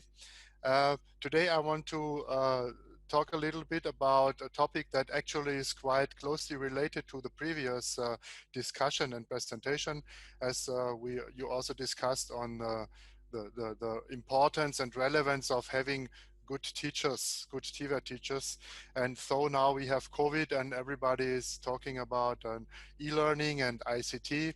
We should not forget that the most important, or one of the most important factors for having a successful TVET system and having high quality TVET is having good teachers and also pay the teachers well. And maybe some of you heard already about the German dual system, and there is a lot of discussion. And I'm pretty sure also you had to listen to some presentation about the German dual system. Somebody presented to you, and it always is told, oh, very success story and all that. And they always say that it is because we have this dual learning structure in the college, and the learning place as in a company as a second learning place. And that is of course one of the success factors, but I want to also point out that another success factor that is not talked about enough also for German TVET is that we have very good TVET teachers. We train them very well. They have a long training at university, and they also get paid very well. So I want to talk a little bit about how maybe the TVET teacher education in ASEAN community and also in Indonesia could be improved. And for that, we conducted a project with the GIZ, the German International Cooperation Agency. And also we had participants from Indonesia, from Yogyakarta, and from UPI. And we developed as a practice, as a work task, we developed a TVET teacher standard that could be applicable and could match the needs of ASEAN countries, and also of course Indonesia as the largest ASEAN countries with the highest population. Almost half of the population of ASEAN is Indonesian, so very important. So I want to just show you a little bit about the process, give a very brief introduction into the the content of the standard. Then hopefully we could have a discussion. So I would not want to talk too long, but leave a lot of space for the discussion later on. So as you know, the introduction now, as you know, the ASEAN member countries, not only the ASEAN member countries, many countries are lacking and struggling with the lack of skilled labor. When the countries are moving from the unskilled labor to the next level of development, we need skilled labor. We need really good workers in the factories who are competent. And this lack is the biggest, maybe one of the biggest problems. It's slowing down the economic growth for the countries to reach the next step of development, to move from the low wage, cheap labor country to the next level. And this is very important for the people, because this cheap labor, of course, you know, this leads to exploitation and bad life conditions. So we really need to move on with that. And one really important and very good way is really to develop TVET. And I think this awareness is existing in all the countries. Also, I think in Indonesia, there is a high awareness of how important TVET is, especially for marginalized people who are working as unskilled labor, to get a better life. So we have to really move on here.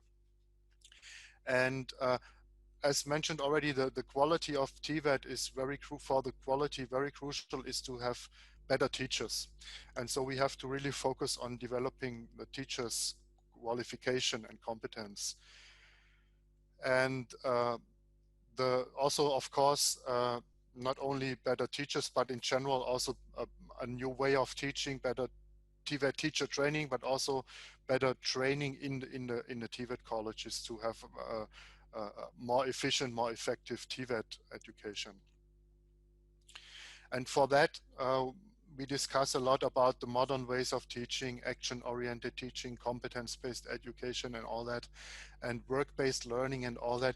This is all very, very important, but to do that, we also need teachers who are able to do that. So we also have to prepare the teachers for this, to apply these modern approaches. And for that, we need a TVET teacher training standard that includes these topics. And to do that as a work task in a working group, we developed such a competency standard that includes all these modern things we talk about, because if we talk about that, we also have to change the TVET teacher standard first to change the TVET teacher training and include all these things. And for that, we cannot do it in a traditional way, you know, from the authoritarian teaching style. We have to move to a different teaching style. And this standard could be implemented in different countries. It is just a draft, you know, it's just a paper. It's not an official document by any government. It's just a draft for thought to give to the people to have to look at it and to discuss about it. And so we did a workshop on developing this standard, and we had experts, 15 lecturers from universities and national institutes. So as mentioned, also 2 experts from Indonesia. No, we had 4 experts actually, sorry, from Indonesia. We had 2 experts from Surabaya, and we had 1 expert from Yogyakarta State University and 1 expert from your university, from UPI. Dr. Anna, I don't know if she's here. Hello, if you're here, Dr. Anna. And we also had other experts from Cambodia, from Laos, from Myanmar, and from Vietnam. So we conducted that as a work task in a workshop conducted by GIZ. Actually, we had 4 workshops. Each workshop was 2 weeks, so we had a lot of time to develop that and to discuss that. So here you can have a look at the group. So you see here, colleague from Surabaya, from Yogyakarta, Dr. Anna from UPI, and yeah, here Ari from Surabaya, and I hope I didn't forget anybody. And here that's me, still looking a little bit younger than now. So so we had to start. We did a baseline survey to start to develop the standard, and for you know, every country showed us their TVET system and their challenges, they are struggling, so we get a common knowledge base, a common understanding of what's going on in the different countries. And then we did a series of focus group work sessions where, each focus, where we got more input and conducted a process where we use the ASK competency approach. I will soon show you what that is. And then we alternated that by different input sessions. So, you know, to get more input, I gave an input on a topic, then we did a field trip, we visited some companies to really look at the workplace and all that, to really get more input, not just use our own knowledge, but upgrade our knowledge and, you know, try to reach the next level. So for this ASK model, this is the very common model of competence and actually used by most of the international frameworks, like also I think the ASEAN qualification framework uses that, and also the European qualification framework uses that. And I think many of the national frameworks that are linked to these regional frameworks are referring to that. So we understand in that concept, we understand competence or competency, which means the same, as a interrelated construct that involves skills. That means something practical, being able to perform a work task, for example. Some knowledge, of course, to be competent, we need some knowledge also, and also some attitude. That means the personal dispositions, like for example being disciplined or being open-minded and all these things. And these three domains constitute the competency, but not just by adding them up, but really by interacting with each other. So competency is some higher level thing. It's not just a skill or a knowledge or attitude. It's everything working together that constitutes this concept of competency. And this competency idea is the fundament for all the competency standard we need to apply and we develop and we need to implement. So now we can discuss that maybe later about what's going on in Indonesia. Mostly TVET teacher education is on the bachelor level or sometimes even below. Of course, in some countries also on a higher level, like the master level. But mostly what we found out in our focus group, it's the AQRF level 7. Below the AQRF level 7. But actually what we should have, what we discussed, what we should have in the long run would be to have TVET teacher training on the master level. And this is also the level we have in Germany. And in Germany, the students, the TVET teachers, they have a master degree from university. And even more, they also have an 18 months in-service training. So you can compare actually a TVET teacher in Germany from the years of education they went through with a doctor at a university. And they also get paid the same salary, by the way. So there are we also identified some focus areas that we really should focus on to have the next generation of TVET teacher. And one area that is very important is that we have to enable the teachers to cooperate with the industry and the private sector in educational programs. That means teachers have to be able to initiate cooperation with a company, to facilitate, to manage, to proactively engage in cooperation. For example, setting up internship programs or also other areas of cooperation. There are overall maybe around 10 different areas, and internship is just one of them. So financing and governance and many other things. So we have to enable the teachers to be able to do that, because we always discuss we need to cooperate with the industry to make the learning really related to the world of work. But to do that, we also need teachers being able to do that. If we do not have these teachers, we cannot cooperate. And also, of course, another very important area is the application of modern TVET methods, concepts. For example, competence-based education. A TVET teacher need to understand that principle, and also what we call, you know, action-oriented, work-based learning, project-based, problem-based learning, and all that. And group work and interaction with the students, student-centered learning and all that. And this is another focus area from our point of view, from the work the group who created that standard. And that also means overall, related to these first two focus areas, that the teacher has a different role than in a traditional teaching learning setting, where the teacher is talking, the students are listening. The teacher is the authority given by his status as a teacher, and the students have to obey the teacher because of his status given by his authority role as a teacher.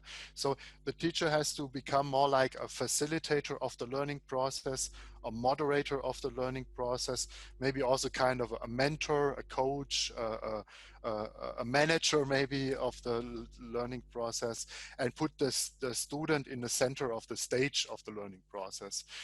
And so we, based on these focus areas, we developed this competency framework draft. And we, you know, normally in a competency standard, you sort the competencies. Normally there are like 15 competencies plus minus, and you sort them into areas. So we also sorted 3 areas, three competency areas. One is competency area is the planning and preparation. So planning and preparation of teaching and learning. And that in that area we have 6 competencies. The next area is the implementation of teaching and learning, and this is another 6 competencies. And then the third area, the third module, would be the evaluation and assessment of teaching and learning, the process, but also the outcomes and all that. So, and just give you one, I don't want to go through all of these competencies. If you want, I can send you the paper later. In that presentation, I want just to show you an example. And so one example, most important, is what I talked about before, connecting one competencies. A teacher has to be able to connect the students with the world of work. And for that, the teacher needs knowledge. For example, each teacher needs to know how workplace training is conducted, which companies maybe have internship possibilities. And also he needs to have some experience, knowledge about the world of work. Maybe he himself has to have an internship for 1 or 2 months at least to really know about the world of work. Because, you know, from your own experience, most TVET teachers, they graduate from a technical university, then they immediately start to work as a teacher, and they never ever saw a factory from the inside. So we also have to expose them to the world of work to get that knowledge. And they need to have skills, for example, teamwork skills, and they need to also have some skills to guide the students to employability, to point out career opportunities to the students, for example.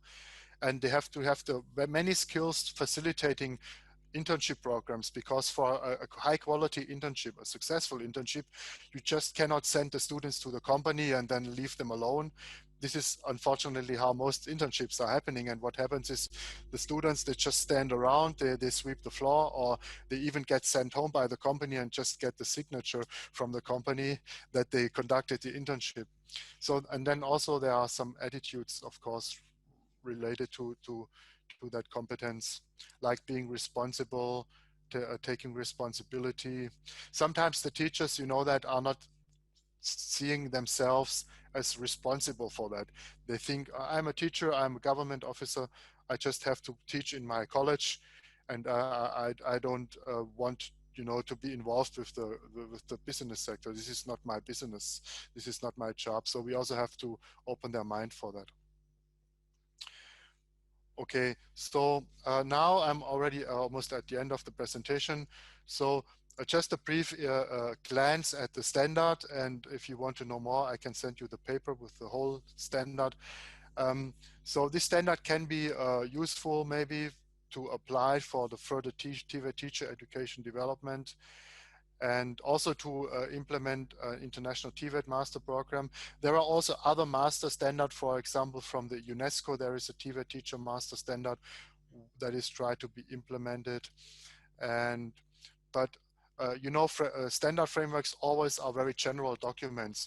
It also has to be translated into a curriculum, and curriculum in the sense of a syllabus, you know, a training plan, an educational master program that really also involves to really translate it into learning content and split it up into the semesters and the classes and the trainings and all that. So this, of course, is a large task. Yeah, as mentioned, if you are interested in having a closer look at that, stand out, please let me know. Okay, so I think terima kasih means thank you in Indonesia. I looked that up online. I hope I spelled it wrong. So terima kasih, and thank you very much for your kind attention. And so that was it from my side, and I will stop sharing the presentation. Thank you very much. Okay, thank you so much for Dr. Crush. Well, by the way, you spelled terima kasih correctly, so don't worry. It is interesting that you mentioned about the glaring problem of underpaid teachers, which means that many Asian countries share the same problem. Also, you mentioned about the importance of having a competency, but not only on paper, but also in real life. It was also brought up by our general director that spoke to us earlier. So without further ado, I'm going to open the first three questions for you. We have questions from Mr. Amir as well. The question is, could we get some insight from Dr. Grosch on the role of ICT in German TVET system and the qualification of TVET teachers on e-learning? Okay, yeah, thank you very much for the question. Unfortunately, I have to admit that Germany is actually, to put it a little bit in extreme words, a developing country when we come to ICT. Germany is famous for technology and engineering, so it's kind of ironic that we are a little bit behind when it comes to ICT, and this was really exposed when we had the COVID crisis, as we saw that not only the TVET schools, but also the general education schools were not ready, not prepared for the COVID situation. They did not have the ICT infrastructure. They did not have the competent teachers. So unfortunately, we cannot really use Germany in that case as a role model because we ourselves have to really do our homework in that area. One reason I think you may think about why is that we always thought Germany is a technology country. I think one reason is that sometimes, though Germany is a technology country, all our technologies we are famous for are the technologies from the 19th century or early 20th century, from the beginning of the industrialization, you know, car manufacturing, electronics, this is all from the last century, but we kind of lost the track, lost our edge with the ICT. One reason also why this is especially the case in the school system and the education system is that a lot of Germans, they are a little bit cautious and a little bit, they focus a lot on the dangers of ICT when we have a discussion on ICT, and not so much on the benefits. You know, if you have a discussion with German teachers or educators about ICT and internet and Google, they say, oh, Google, we do not want Google. They are spying on us. The data security, they steal maybe the data and do something unethical with the information. And we have to make everything very secure, and we have to protect our students.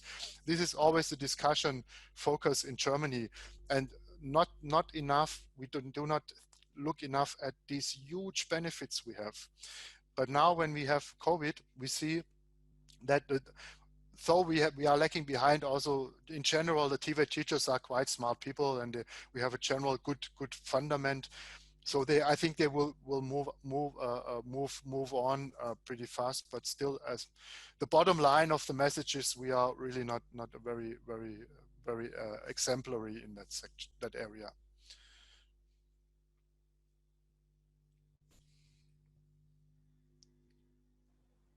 Right. Is that all, Dr. Grosch? Yeah, what I maybe to give a little bit more positive picture, where we are very good, Germany is very good in ICT, the companies themselves, you know, if you look at some company using ICT, the companies, when we are, they are pretty ahead, but what I talked about especially is related to the TVET institutions, the colleges and the universities and the schools. All right. It's interesting that some people from Germany have a distrust in technology. But uh, anyway, let's moving on to the next question. So the next question is from Pak Wayan Ratnata from Department of Electro UPI from UPI. So the question is, in ASEAN region, especially in Indonesia, there are many vocational teachers, state teacher and private teachers. Unfortunately, they don't have good skill as as a TVET teacher according to international standard for TVET teacher. What is your program to overcome the related issues? Thank you. Yeah, thank you very much. Well, first of all, we need the government should really put a very strong emphasis on developing the TVET teachers. But it's not only the government. I think it's the task of whole society to develop TVET, and this involves all stakeholders, like also the industry. The companies have to cooperate, and it's not only about the standards, like you mentioned before. The standard is just a paper, and what mostly happens, not only in Indonesia, as you said, this happens in many countries. You develop the new fancy competence standard, and then you give it to the teachers, and the teachers look at it, they don't know, they don't understand it, they don't know what to do with it. They just go on teaching like they did before, because the standard also has to be implemented. For that, for example, you also need to train the teachers on these new methods, and you have to also provide further resources for them. And it's not only about the standard, it's also about a certain teaching and learning culture, and also a certain culture, general culture of cooperation. Luckily in Germany, despite other shortcomings, we have a very good culture of cooperation between the industry and the public sector in general. So, the politicians, they talk to the industry. On the local level, the TVET teachers, they talk to the companies. We have this culture of cooperation, and that goes back several decades, and we do not see each other as enemies, or in some countries there is a large mistrust. For example, the companies do not trust the government. They see them as corrupt, and they see them as, they just take our taxes, but they do not support us. And so also the other way around, the public, the civil servant, the government officers, they do not trust the companies, So this is also a cultural problem that has to be overcome very slowly, step by step, starting really from small cooperation, starting maybe from having a meeting with a company, visiting a company, and creating this a new relationship of trust. But there are so many things that have to be done that would take like maybe a 2 weeks discussion to talk about all of them.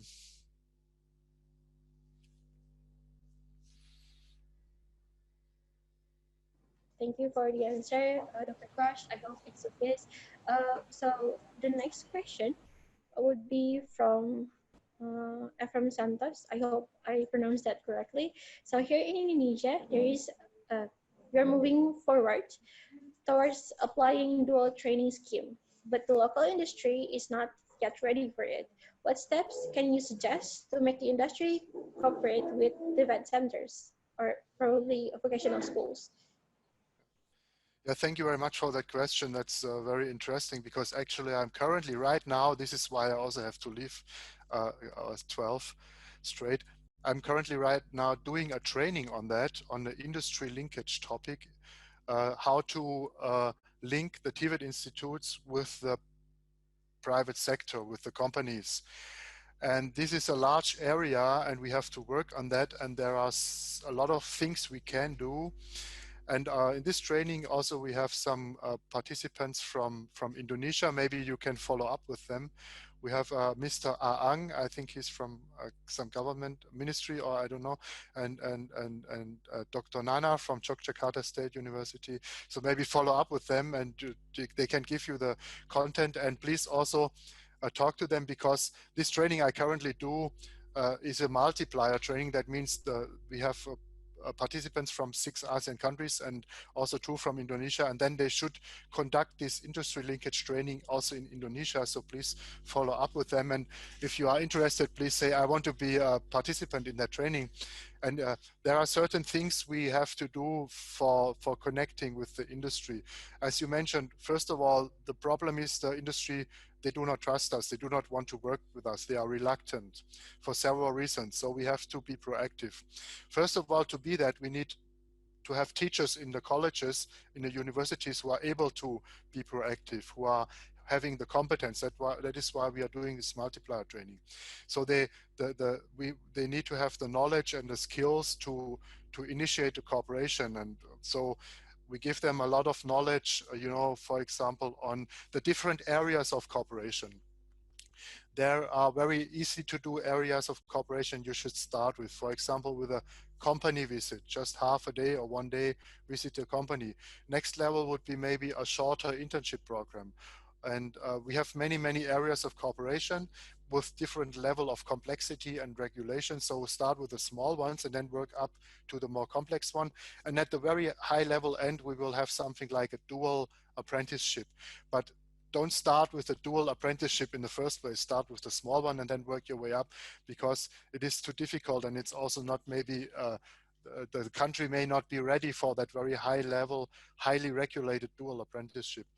And so one topic would be, you have maybe already ongoing internship programs that are not very successful because they are not well managed. And so in that training, you will get more knowledge how to facilitate a better internship. You need to have some instruments, some tools to conduct the internship, like, for example, how to write a memorandum of understanding, how to plan the training, how to prepare the students, how to select the students, how to prepare the teachers, how to prepare the company. Maybe you need to train an in-company trainer in the company who will take care of the students. So there's a lot of things to discuss. Also, giving the arguments, when you have a meeting with the company, are very important to convince them to engage in cooperation. For that, in the training, we give the teachers a lot of arguments. Actually, it is beneficial for the company. Also in terms of money, because companies think in terms of money. You can show that there is a positive cost-benefit relation if you know the facts. And in that training also I give some facts to the teachers about the cost-benefit. And the teachers have to learn about also the different stakeholders and their interests. For example, the companies as a stakeholder, what are their interests? What are the counter arguments? For example, most important counter argument is poaching. They say, oh, if we train the student, then the training is finished, then the student goes to the next company who gets the higher salary. So we can discuss these arguments, and we have to first prepare our own staff, our lecturers, our teachers to be competent in that area of cooperation. So please contact the colleagues. I can give you the contact data of the colleagues who are currently conducting the training from Yogyakarta, and Mr. Aang I think he's from a ministry, but I'm not 100% sure. And I also will give you that TVET teacher standard. And so please follow up with them if you are interested to do that industry linkage training, and we can maybe use this conference to get you connected to them. Thank you very much. Thank you so much for the interesting points. If you are interested in collaborating, maybe you can contact our conference committee so we can follow up. Yeah. Well, I think we also have another question. I think we still have time for that while we're still waiting for the next speaker. So the question is from UTM, from Malaysia, from Mr. Yusri. So the question is, how educators teach hand-on during pandemic COVID-19 since no face-to-face class? What is the alternative to overcome to ensure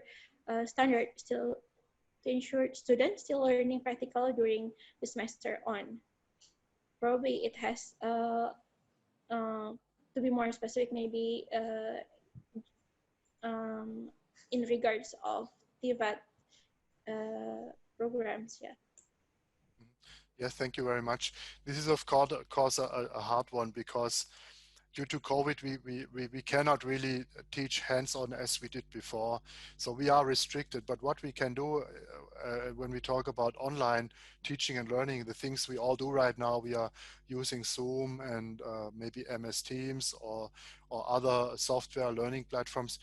What we can do it in a better way, you know, like not just only doing video calls, what everybody's doing right now, but really creating learning environment and making a design courses in a way that as good as possible we can still have this hands-on training. For that also, again, we need to train our TVET teachers, and also in that area I am now currently doing a lot of trainings, because now there is a high demand, and my company also is one of the expertise areas of my company. So I'm currently developing ICT trainings. We may need to make our teachers ready to use ICT, you know, in a way more than just doing a video call with the students in Zoom, but really using the whole range of options we have. For example, we can do collaborative work, we can do hands-on things like group work. We can facilitate that also online by creating breakout rooms in Zoom or in Teams, by assigning work tasks to the students. Of course, this is all now much more difficult. We have problems when we hand over the responsibility to, you know, to give them a hands-on experience. The students need to take responsibility for their own learning. They have to be more disciplined, and we have the problem, as you know, with the retention rate. Maybe you give a work task, the students just don't do it, or, you know, this is more difficult. So we need to have a very skilled teachers and more competent teachers, and we have to think a lot about how to improve that. And this is again an area where we need to also prepare our teachers more, give them trainings on that ICT topic, how to design courses, how to conduct courses, like e-didactics and all that.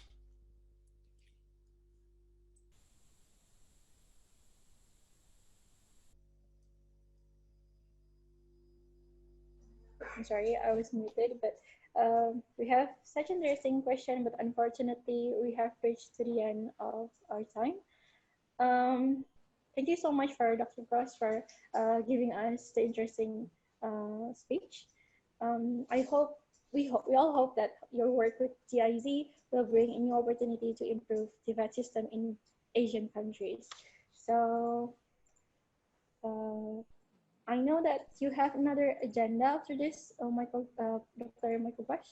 So if you have another agenda, I will not hold you here. So you're feel free to leave our conference room. Okay. But if you so have, thank you very much. Thank you very much for your invitation and for your attention and for the interesting questions. I will leave, but I will send you all the information we discussed to the committee, and then please, dear attendants, please contact the committee if you are interested in these topics we discussed, and they can give you the contact information and the standard paper I will send. Okay, thank you very much, and bye-bye. All right. So we have participants that are interested in the program that Dr. Cross mentioned earlier. We're going to write down your message, and hopefully we can follow up your interest to the program. Okay, next, moving on to the next presenter. We already have Professor Ashno Dahar bin Minhat here. Good morning, Professor Ashno.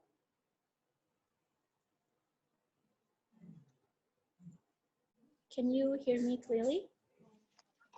Okay, good morning. Yeah. Yeah, good morning. Good morning. Yeah. Before we move on to your presentation, I would like to introduce you first to the audience. So I'm going to read a short profile of you. So our first speaker is Professor Dr. Asno Dahar bin Nihat from University of Technology Malaysia, or UTM. He is a senior lecturer at the Department of Science, UTM Malaysia. Since 2018, he serves as a Secretary General of Asian Academic for Vocational Education and Training, He also serves as the director of Institute for Life Ready Graduate, or UTMI League. I hope I pronounced that right. He was also a visiting professor at Graduate School, Yogyakarta State University from 2018 to 2020.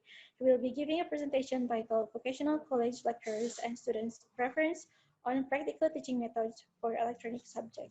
So without further ado, I'm going to roll the session to you, Professor Asno.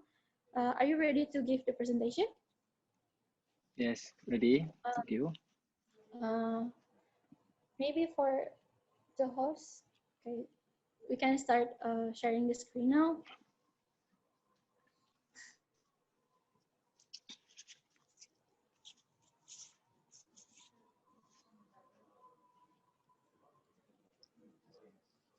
Okay, can you see the screen? Okay, clearly. Okay, thank you very much, Ms. Moderator. Assalamualaikum warahmatullahi wabarakatuh, and good morning. Distinguished professors, keynote speakers, presenters, and participants. I would like to thank the organizer for giving me the opportunity to share as a keynote speaker on the 6th UP Technical Vocational Education Training Conference 2020. My presentation this morning is related to innovation in engineering and education. And the title of my presentation this morning is Vocational College Lecturer and Student Preferences on Practical Teaching for Electronic Subject. Please, next slide.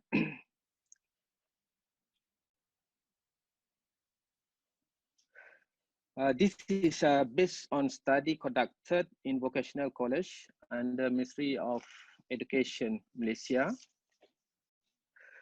As an introduction, first of all, we know that now we are facing IR 4.0 globally.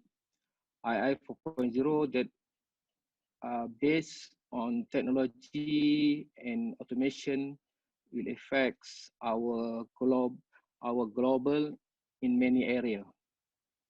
In education, how we manage it, either we follow or ignore the global issue. In many research nowadays, education should follow the trend of IR 4.0, create or managing the graduate with technology-based education will make our graduate more marketable.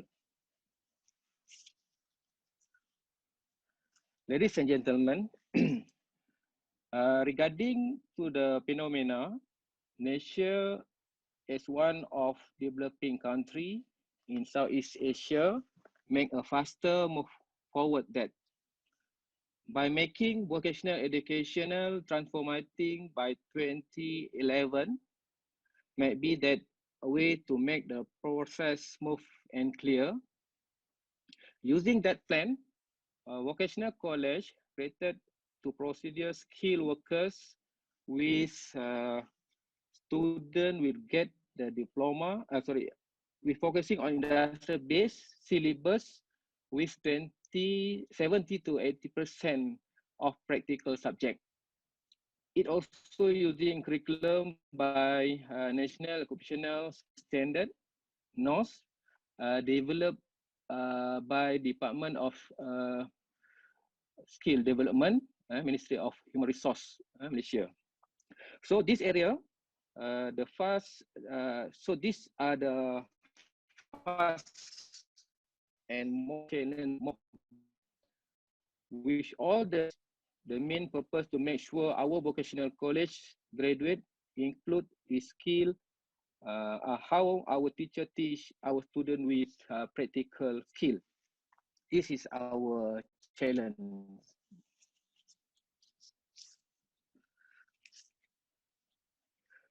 So what is practical teaching method? Based on post studies, teachers need to focus on the content of the lesson, interact with students directly, and need to have the ability to deliver good and organized practical student. Okay, Spencer and Clayton, 2012. Then the success of a lesson is greatly influenced by teacher as well as students who are able to master the learning outcome well. From Coming, Tang, 2003, Ismail and all 2017. For vocational students, the delivery of practical teaching should be constructive, focusing on content development in stages and in stages. So that student learning does not divide from the teaching objective that need attention. Maximum involvement of students in practical teaching in the workshop should be emphasized because it can have a positive impact on understanding in the workshop better. Therefore, from that vocational student, the suitable method is constructive.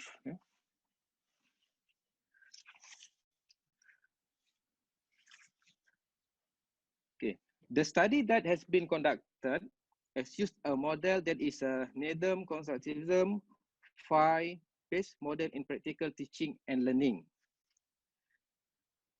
Technical students who have undergone approach through Nedum's 5-based constructivist model easily adapt and use their existing knowledge to reinforce newly learned practical knowledge in the classroom.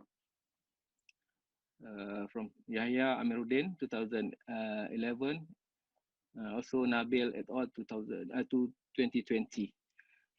Nedum 5-based constructivism model approach always us to give students the opportunity to develop idea and respect the idea and opinions they have given. Tobias, 2009. Constructivist approach using the Nedum constructivist 5-based model is more systematic, practical approach in pace, provide guidance to lecturers and how to plan and limit student knowledge in practical teaching classes. Muhammad Isham Imazmi, 2012. This model focuses on step-by-step e-learning, and there are 5 phases, namely beginning, number 1, beginning, number 2, idea generation, third, strengthening of ideas, number 4, applying of ideas, and the last one, reflection.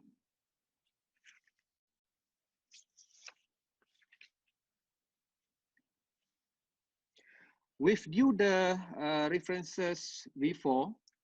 Our focusing on this issue specifically on electronics lecturers and students in vocational college. We want to know the teaching method that are very suitable for practical in the vocational college.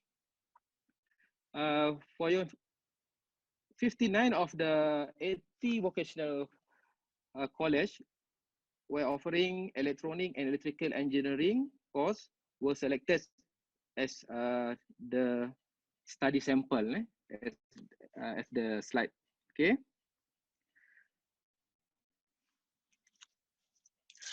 Ladies and gentlemen, with all the effort we done, the result we get a structured table.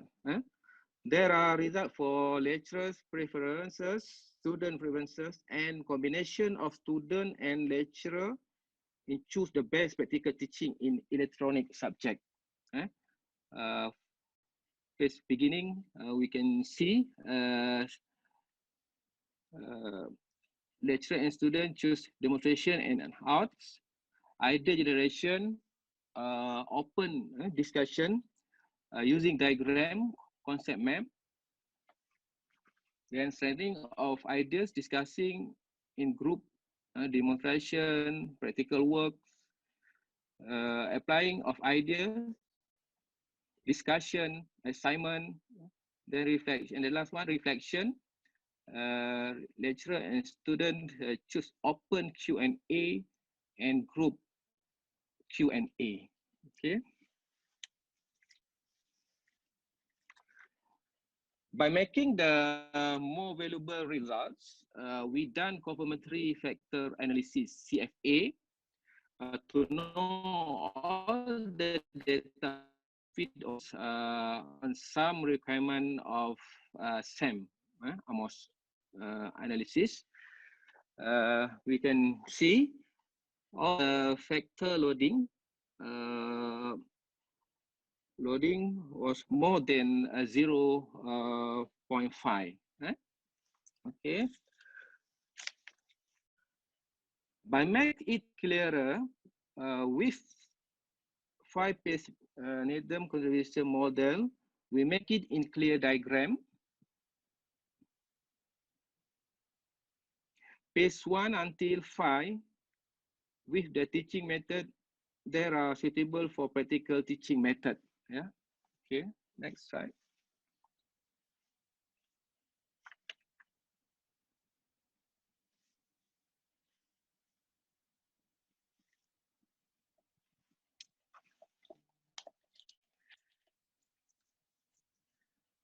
So electronic practical teaching method.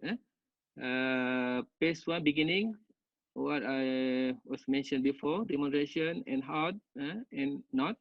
Then idea generation, concept map using diagram, open discussion, training of ideas, practical work, demonstration, discussion in group, and then phase 4, applying of ideas, discussion, assignment, and the last one, number 5, reflection, open Q&A, and group Q&A.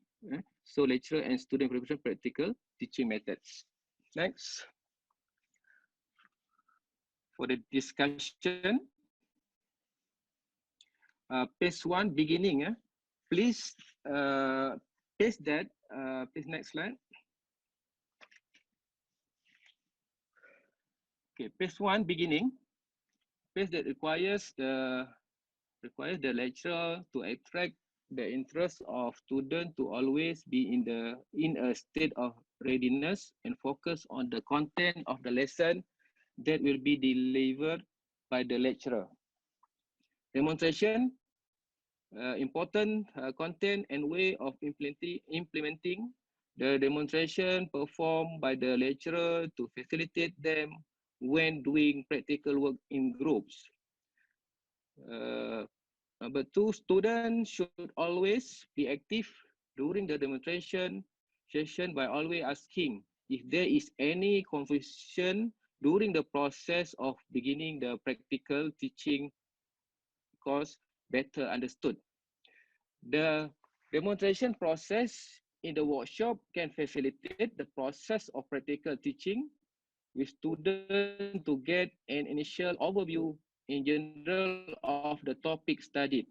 It can make it easier for students to apply concept in more challenging topic. Hands-on.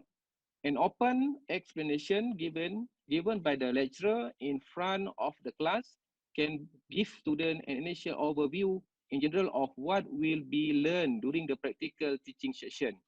And the last one, lecturers will give students time to research and review the content of the discussion note so that it can give ideas to students in general. Okay. Phase 2, idea generation.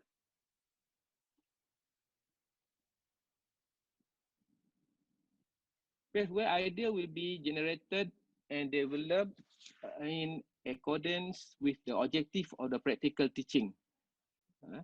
There are 3 methods. The first one, open discussion, requires the lecturer to act as a regulator and always encourage active students to give ideas. Point number 2, discussion related to topic are conducted in organized manner so that the ideas generated can be well developed by lecturers and students. Point number 3, open discussion session require lecturers to always do question and all answer, so that that students are always active in giving feedbacks. The lecturers approach to calling student name, give student always ready and requires that to think so that that idea presented are always appropriate to the discussion situation in the classroom. Using diagram is a deductive teaching method. It is a top-down approach that helps lecturers and students generate idea because it is clear about the final objective and more focused. Number 3, open implementation in the classroom by showing pictures in front of the class and attract student interest and focus to be more directed. Use of clear, concise, and easy to understand diagram should be used to avoid time-consuming diagram explanation session. And the last one for using diagram, question and answer session during the description and generation of idea are done to ensure that students understand the idea they generated. Concept map. Its implementation should be done openly through centralized lecturers as a facilitator to launch practical teaching activities. Ideas generated and comply using concept map can make it easier for lecturers and students to see the entire content of the lesson easily, able to connect and detail relationship systematic for the ideas and concept obtained.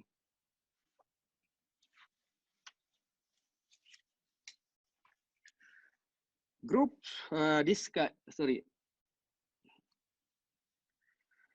emphasis on important content is given attention in the constructed concept map.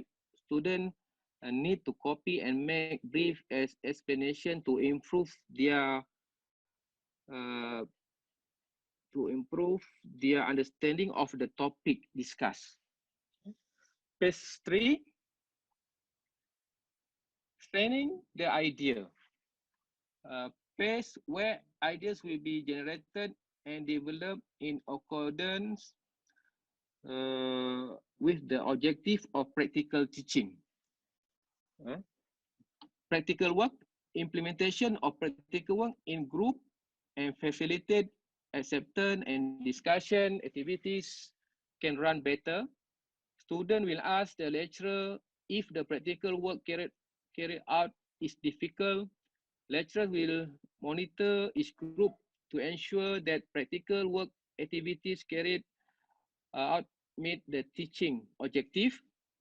This is because practical work done in group will be able to facilitate lecturers to monitor practical work activities more easily. Demonstration. Description during the demonstration was done in an orderly and neat manner. Students need to record and copy each important content and step described by the lecturer during the demonstration. Students will do practical work in group and will be monitored by lecturers so that the process of reinforcing ideas goes well. Every problem faced by students will be able to be answered by the lecturer more quickly and accurately. Discussion in group. The discussion session was conducted with close monitoring by the lecturers. If each question cannot be obtained through the answers in the discussion, student will involve the lecturer as the decision to answer discussed. The guidance and instruction of the lecturers is always needed to ensure that the discussion session is run smoothly. Group discussion cannot only unite opinions. Ideas and view, but also help students to master communication skill, problem solving skill, and motivate students to continue learning. Okay. Phase number 4, applying of ideas. To ensure that every idea and knowledge gained is strengthened by agreement of ideas, there are two methods. The first one is discussion. Discussion are conducted either openly or in class. This discussion is usually sharing of how to knowledge learned is applied in the electronic industries. Lecturers always associate the knowledge learned with use in industry to give students a true picture of the component, circuit, and electronic hardware applied. Lecturers need to always know the technology and current situation in the industry to ensure that knowledge taught in the workshop can be aligned with current phenomena in the industry.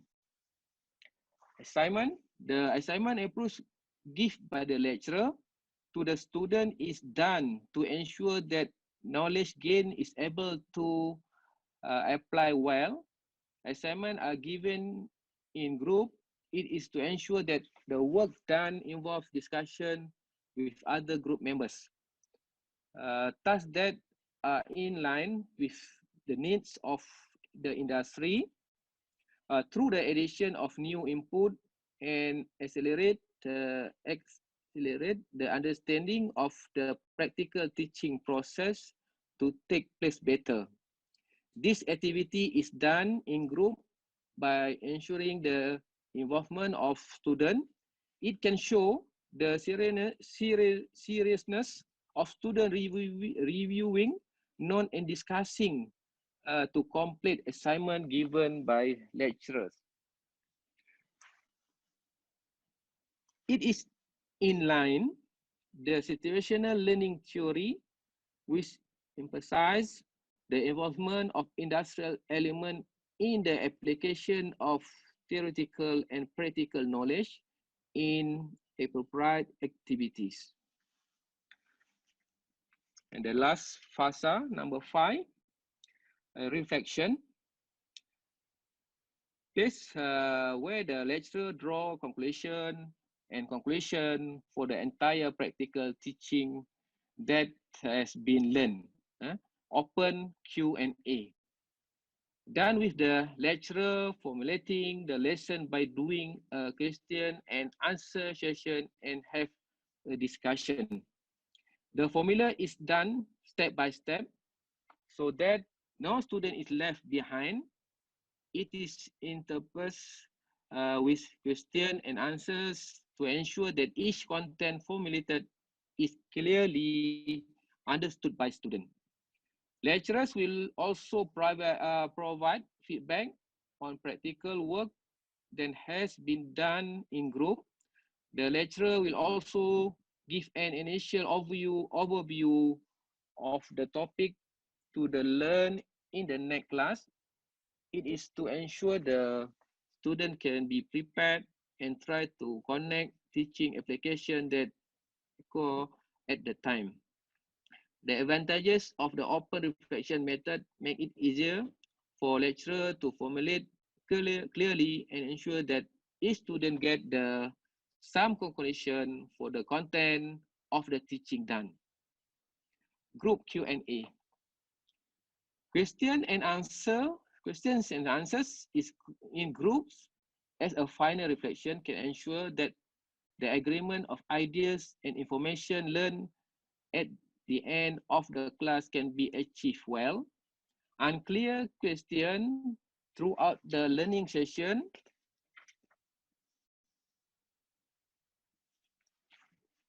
in the classroom will be asked and discussed with the lecturer in their respective group.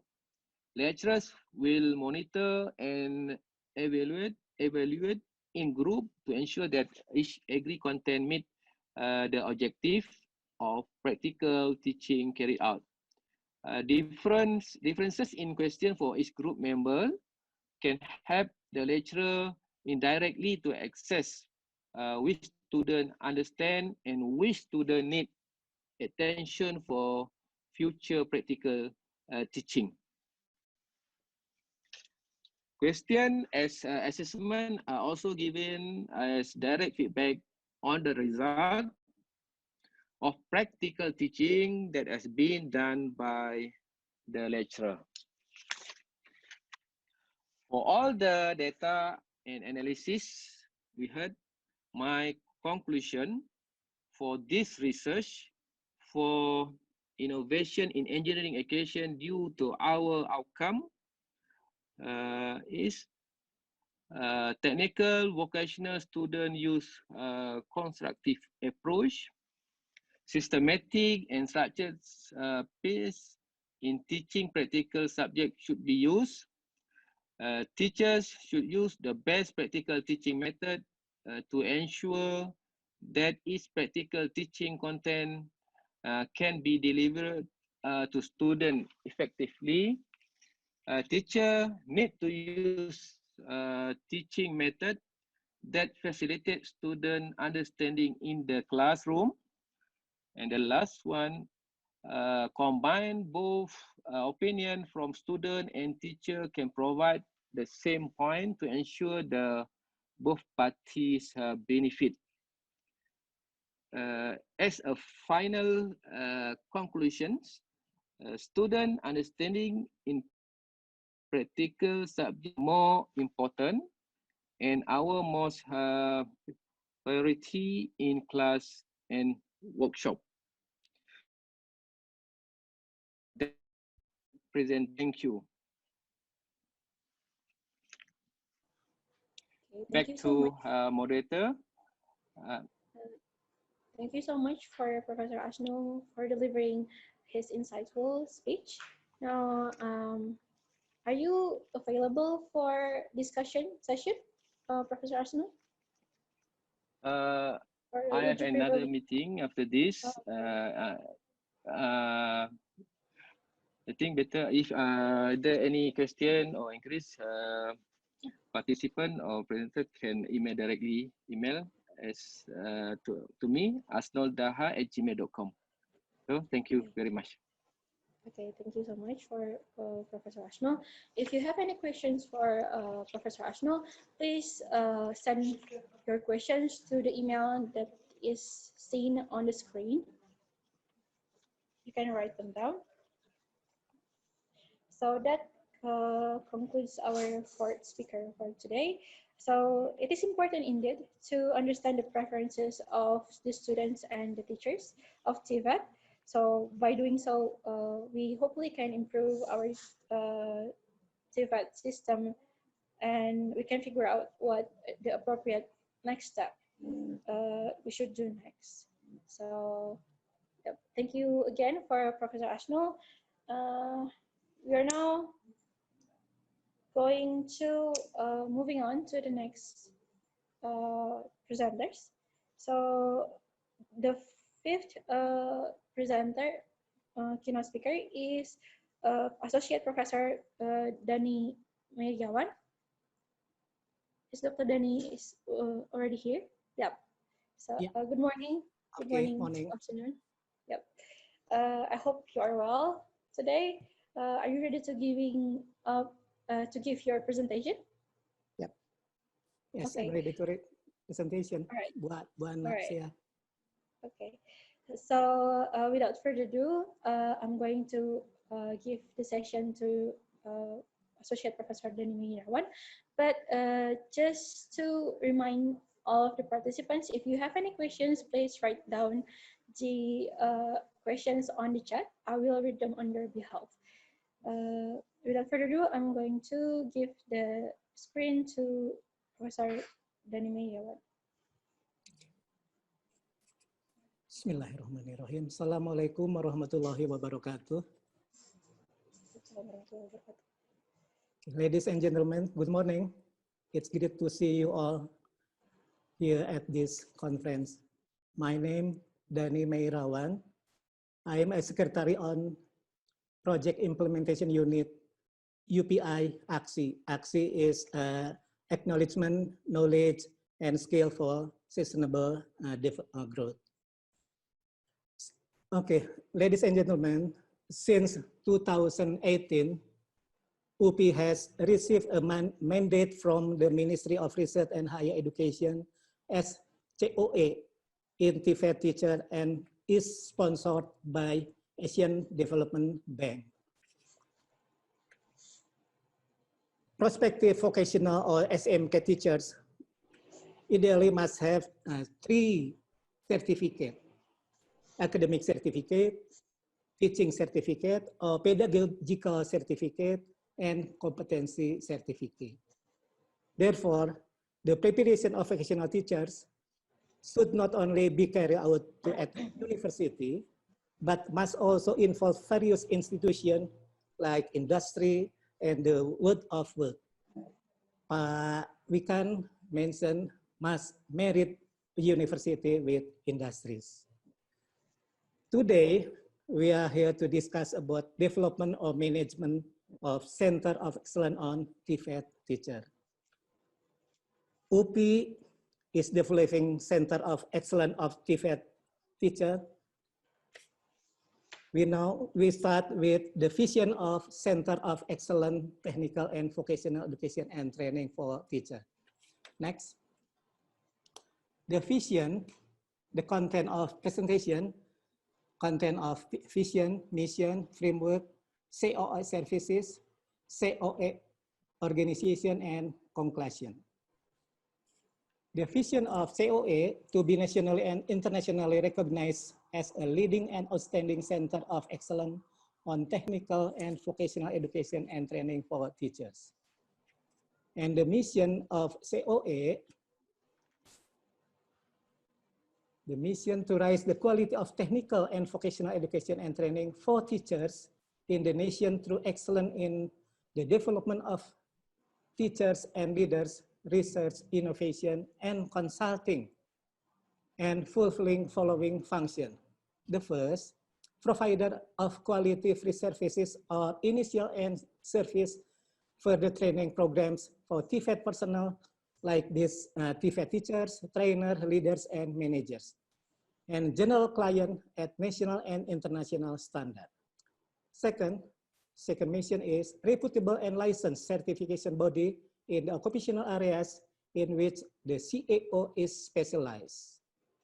And the third, to provide showcase and evidence-based practices on the development and assurance of quality in TVET teacher education.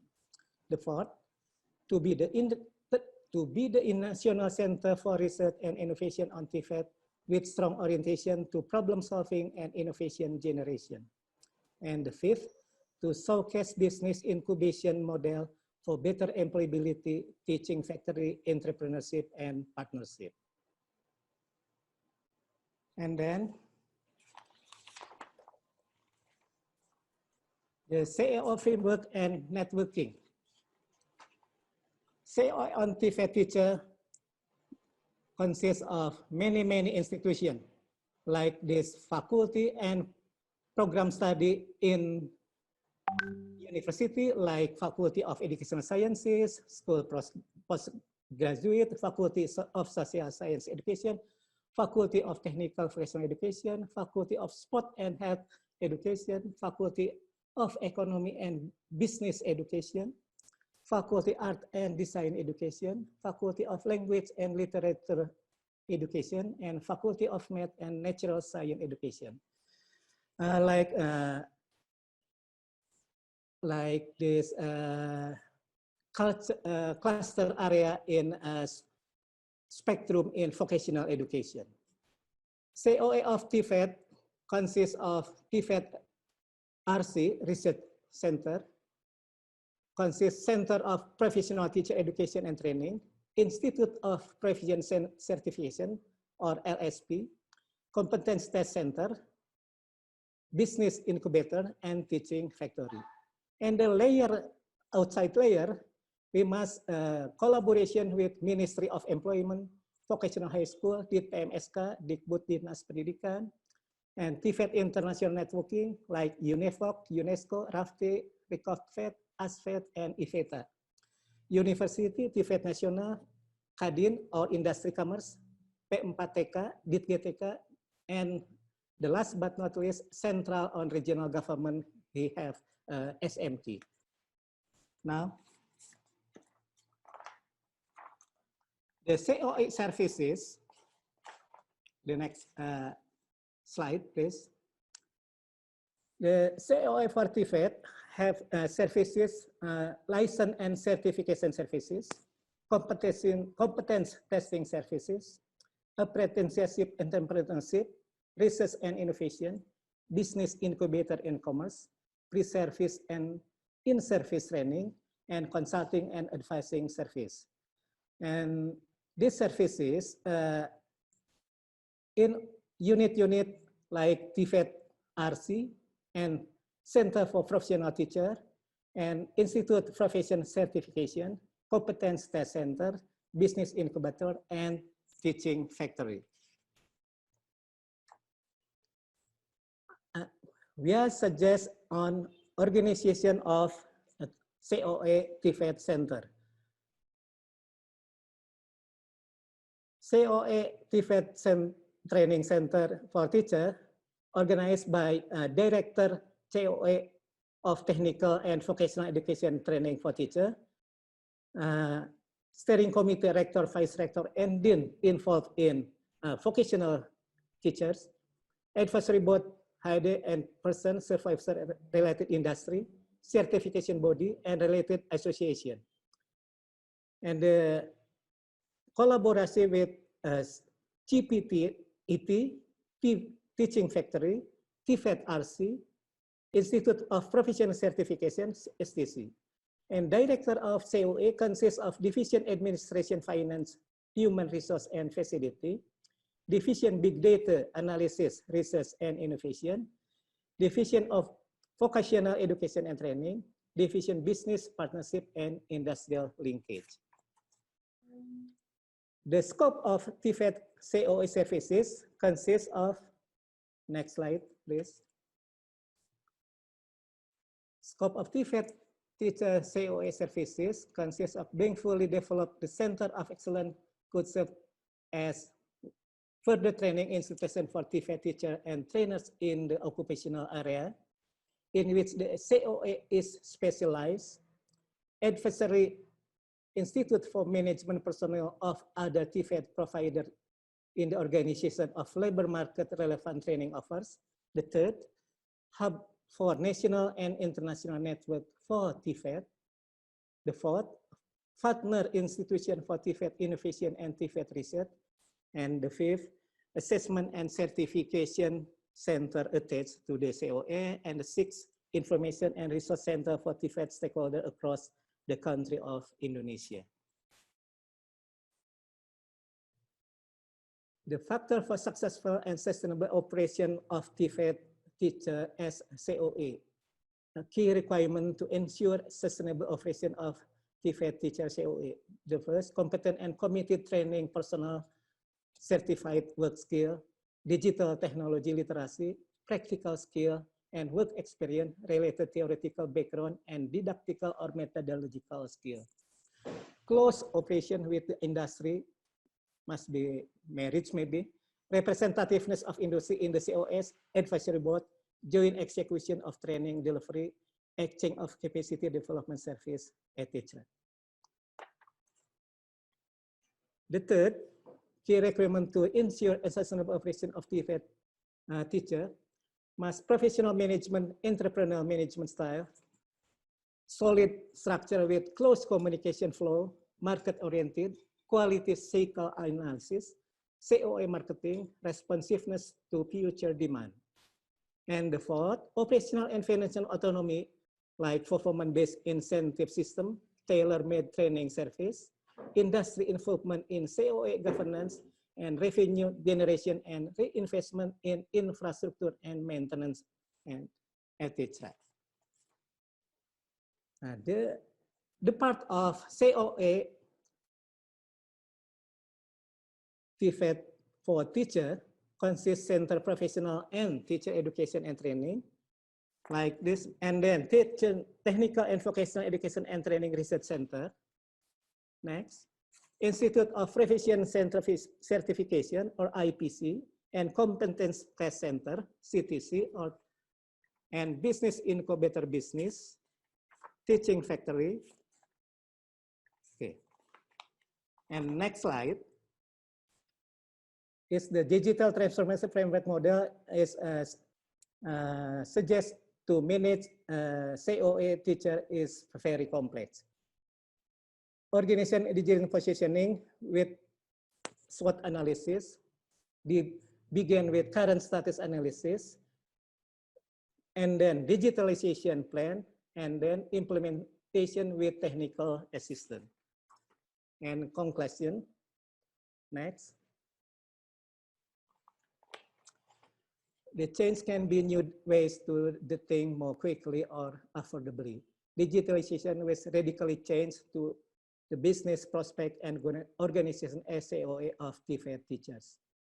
Digitalization is the main enabling problem for providing organizational internal productivity or providing external opportunities such as digital technology or consumer offering. Digital transformation that will help organizations evaluate the impact of digitalization on their specific environment. Thank you for attention. Back to Ibu Ana. Thank you so much for Dr. Dani for the insightful speech. Hopefully, CEO UPI will be groundbreaking innovation and improvement for the TVET, especially in Indonesia. So, Dr. Dani also has been working as a lecturer in both our faculty and postgraduate schools. So he has a really vast knowledge and experience. So do not hesitate to ask questions. Yes. It's such a good opportunity to have a discussion, especially for the participants from UPI. Yeah. While we are waiting for the questions, I would like to ask you something about the operation of COE. So COE is such a huge task to overtake, right? To do. We're going to have a lot of problems and a lot of obstacles. But what is the strategies to ensure that COE operations and programs will last long or will be sustainable for the future? Yeah, okay. Thank you for your question, Ibu Ana. Back to the slide number 10. Key requirement to ensure sustainable operation or TVET training COE. We must professional management. Okay. The professional management, entrepreneurial management, solid structure with close communication flow, marketing oriented, quality, cycle analysis, SEO marketing, responsiveness to the future demand. And the second, to ensure the management COE is effective, operational and financial autonomy, performance-based in incentive system, tailor-made training service, depend on customer, industry improvement in COE governance, revenue generation, and reinvestment in infrastructure and maintenance. And the third, competent management, like number 9 slide, sorry. Competent and committed training personnel, certified work skill, digital technology literacy, practical skill, and work experience related theoretical background and didactical and methodological skill. It's very important close cooperation with the industry, representative of industry in the COS, indivisible, joint execution of training, delivery, and exchange of capacity development services. Maybe is my answer, Ibu Ana. Okay. Thank you so much for the answer, Dr. Dani. So it is interesting to hear that the implementation of your work in TVET. So we have a question from M. Santos. So the question is, how many private institutions have already enlisted and cooperated with your institution, and how can others collaborate with your institution? Okay. Okay. May I have to show slide number 5, networking, COE. Ibu Ana have to show slide number 5. Okay, thank you. The many institutions involved in COE. The first layer, like TVET RC, Center of Professional Teachers, Education and Training, Institute of Revision and Certification, Competence Test Center, Business Incubator, and Teaching Factory. And the second layer is the Faculty of Study Program conduct teaching and learning process to preparing teachers in many study program, according in spectrum in vocational education. And the outside layer, because vocational education must related and have partnership with stakeholder and the others, we have mass communication with Ministry of Employment until Central of Regional Government. Many institutions involved in COE of TVET for teacher. Maybe it's my answer. All right. Thank you so much for the answer, Dr. Dani. Now, I hope the answer suffices. So I would also like to ask a question about competency. So you mentioned about having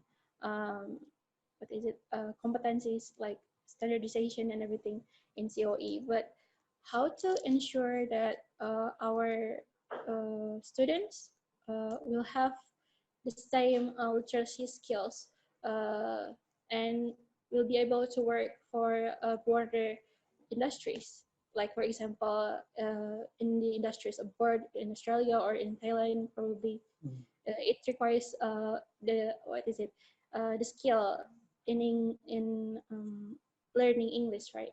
So what is your insight on it? Okay.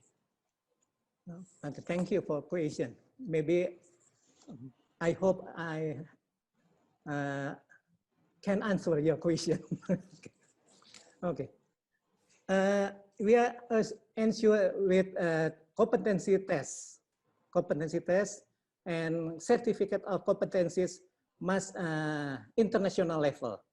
So have recognized in national and international level, depend on certification competency in Institute of Revision Certification, must guarantee certificate competency recognized in national and international. Maybe it's my answer, Ibu Ana. Okay. All right, thank you so much for the answer. I think that's the end of the questions. Do you have anything to add, Dr. Dani? Okay, thank you. Maybe through this conference, we have a suggestions and solution to manage COE TVET teacher more effective and more efficient. Thank you so much. Thank you all. Assalamualaikum warahmatullahi wabarakatuh. Waalaikumsalam warahmatullahi wabarakatuh.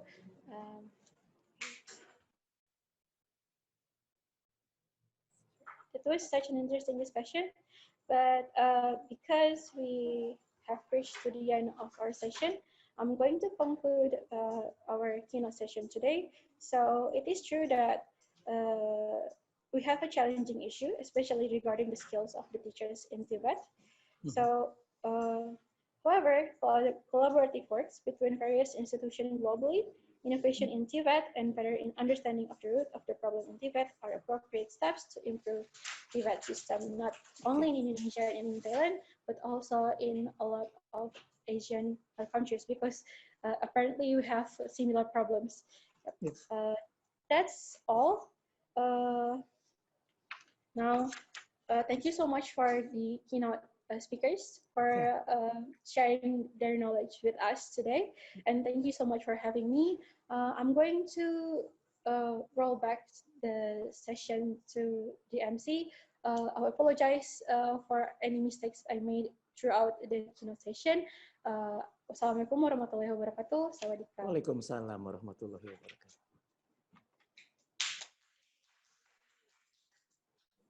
Yes, please, big applause for our moderators today.